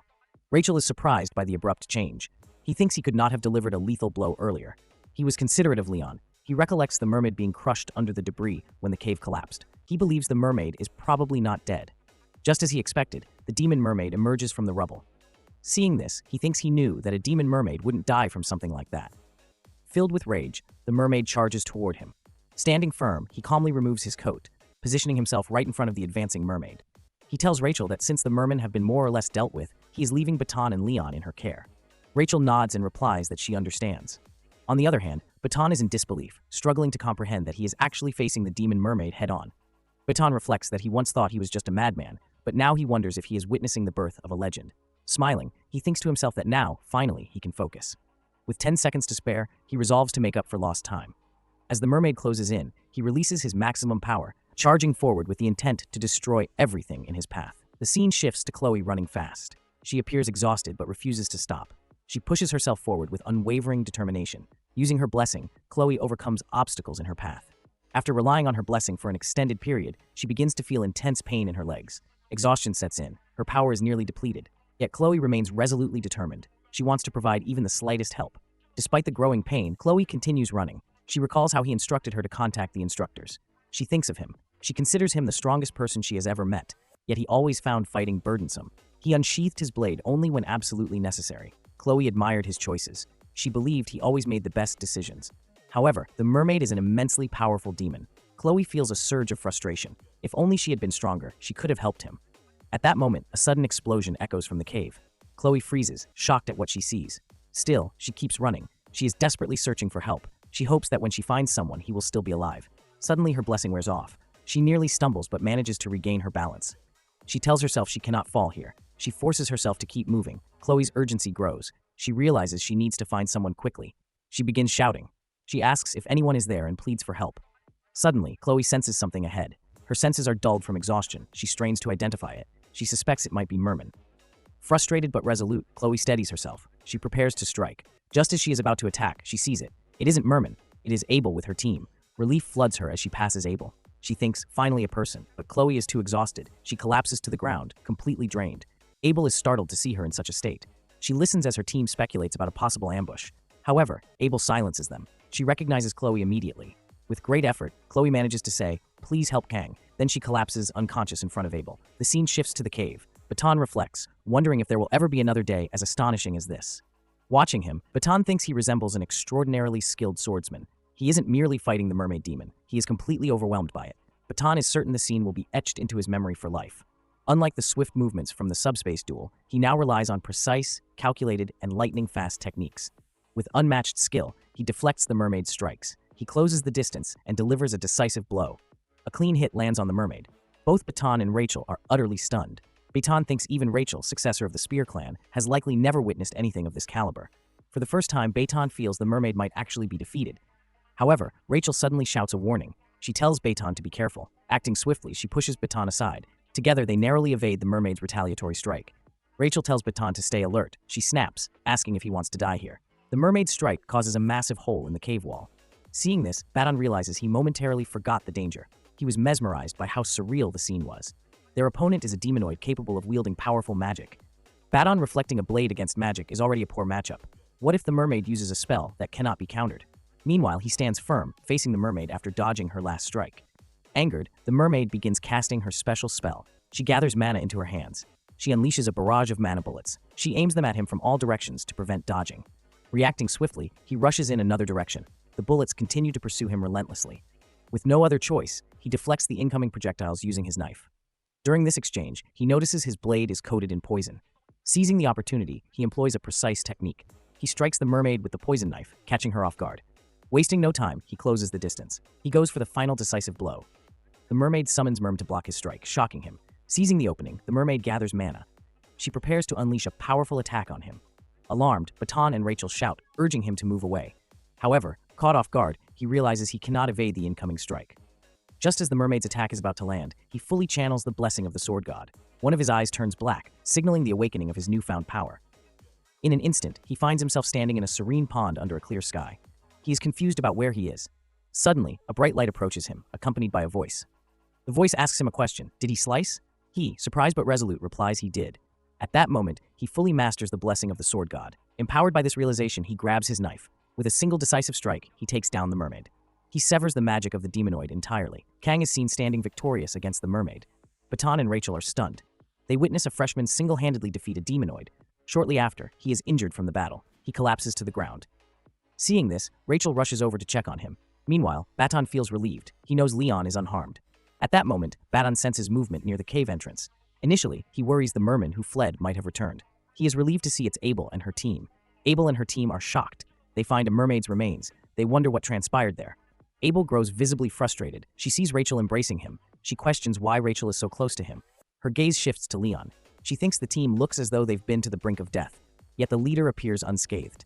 Abel reflects on Leon's seemingly absurd luck. She informs Leon that she has contacted the academy. Instructors are expected within an hour. Finally, Abel demands an explanation. Baton replies that the so-called idiot instructors must have overlooked something. He finds it laughable. Abel acknowledges his frustration. She tells him she understands. She insists that Baton should now explain. Baton asks if Abel is ordering him around. Abel sighs. She retorts that Baton always interprets things oddly. What she said was merely a request. Baton smirks. He remarks, it's not like Abel would believe him anyway. Still, he urges her to listen. He claims that explaining is one of his specialties. Abel listens. Baton recounts the events. A mermaid appeared out of nowhere. He single-handedly defeated it. Abel raises an eyebrow. She questions the story's plausibility. Baton affirms that's exactly what happened. As Abel reflects, she finds it hard to believe. A freshman defeating a demonoid alone sounds like a tale from her grandfather's bedtime stories, yet the evidence suggests it's true. Why would they fabricate such a story? It feels straight out of legend. Abel recalls her lineage. She is a descendant of the hero Balar Joaquin and his disciple Aaron Nibelung. Her radiant roots granted her a special class since birth, a noble bloodline. Nevertheless, Abel worked tirelessly. She ensured she wasn't overshadowed by her heritage. Through relentless effort, her talents flourished. They propelled her to where she stands today. However, when it comes to him, Abel finds the disparity almost absurd. At first, she experienced a swirl of emotions. Fear, dread, admiration. Perhaps Abel thinks she has been just an ordinary person all along. Shaking off these thoughts, she instructs her teammate. She tells her to use her healing blessing on him. As her teammate channels the blessing, Abel observes him. Despite being battered and near death, he fought a demonoid alone. He emerged victorious. The thought frustrates her deeply. Baton breaks the silence. He reminds Abel that she mentioned contacting the academy earlier. Abel confirms this. Baton suggests it might be wiser not to disclose full details to the instructors. Abel is surprised. She asks why he would suggest that. Baton remarks that the instructors said they scouted the island beforehand. Abel nods, confirming that's right. Baton finds it strange. Despite Scopuli Island's size, a demonoid emerged from a cave so conspicuous. Even cadets could easily notice it. Something doesn't add up. His tone is skeptical. Abel grows serious as she listens. Baton continues. It's just a guess. At that moment, Leon interjects. He wears a grave expression. He asks if Baton suggests someone from the demon faction is within the academy. Baton quickly clarifies. That's not exactly what he is saying, but he can't completely rule out the possibility. Abel reflects. It is undeniable that the cave is far too noticeable, just as Baton pointed out. If it weren't for him, Leon's group would have been wiped out. Still, Abel wonders how such a thing could happen. There have been conflicts during the 700-year truce. Never once had demons dared target cadets of Joaquin Academy. Moreover, the truce states such an act could serve as grounds for war. The weight of this realization shocks her as she processes the implications. Noticing Abel's expression, Baton comments that he knows what she is thinking. But she is blowing things out of proportion. He adds it is not a bad idea to be cautious, but it's far too early to jump to conclusions. Leon then speaks up. If that is the case, they need to get their stories straight.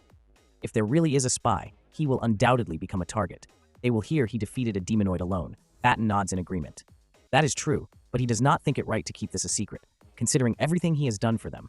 Hearing this, Abel suggests that if that is how everyone feels, why don't they try speaking to her grandfather first? Her words leave everyone momentarily stunned. The scene shifts to the academy's hospital. He regains consciousness in his bed. Raising a hand into the air, he mutters that he is alive. However, the memory of the mermaid's final attack flashes.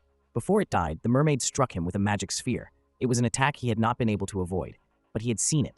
He managed to sever the mermaid's magic in two before it could burst. Using his weapon with precision, he recalls the sensation vividly. It was definitely water. He wonders what that strange feeling was. After activating the sword god's blessing, he experienced sensations he could not put into words. Opening his status window, he notices his mental fortitude has increased by 1. Reflecting on the battle, he realizes he did not feel fear. He assumes it must be due to this improvement. Additionally, his assimilation rate has increased. The status window indicates the next unlock condition will be met once his assimilation reaches 15%.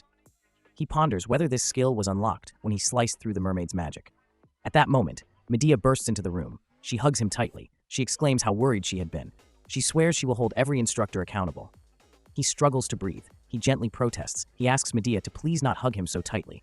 Medea quickly apologizes. She explains she is just relieved to see him awake. As Medea rummages through her bag, he notices it. He wonders, is that a dimensional pocket? Medea then pulls out his reward for the midterm exams, the legendary Murasame. Kong is surprised to see the sword Murasame. Then he notices an information window. It indicates Murasame is a B-rank weapon at level 25. Murasame is a Japanese sword meaning rain shower. It is said to possess an edge that glistens. As he examines Murasame, Medea states she hopes he likes the sword. She apologizes for giving him this sword in such a place. She says he should have received it more officially. Suddenly, Medea notices someone at the door. She calls out to Siegfried, an old man. She asks why he is waiting outside and tells him to come in. Siegfried complains that he has asked Medea many times not to call him that.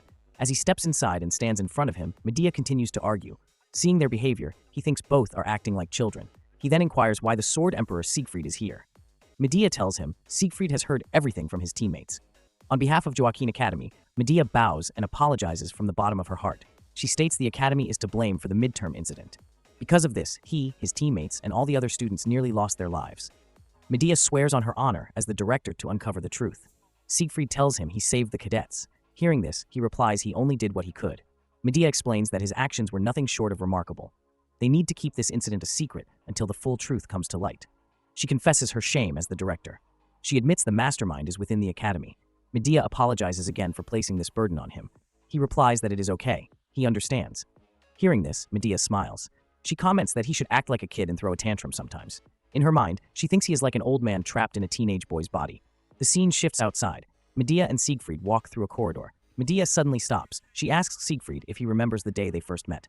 After enrolling, Siegfried was lying on a bench outside. When Medea told him to stop being lazy, he drew his sword without a word. He told her not to order him around. Siegfried replies that he does not remember that. Medea smiles. She says it feels like it happened just yesterday.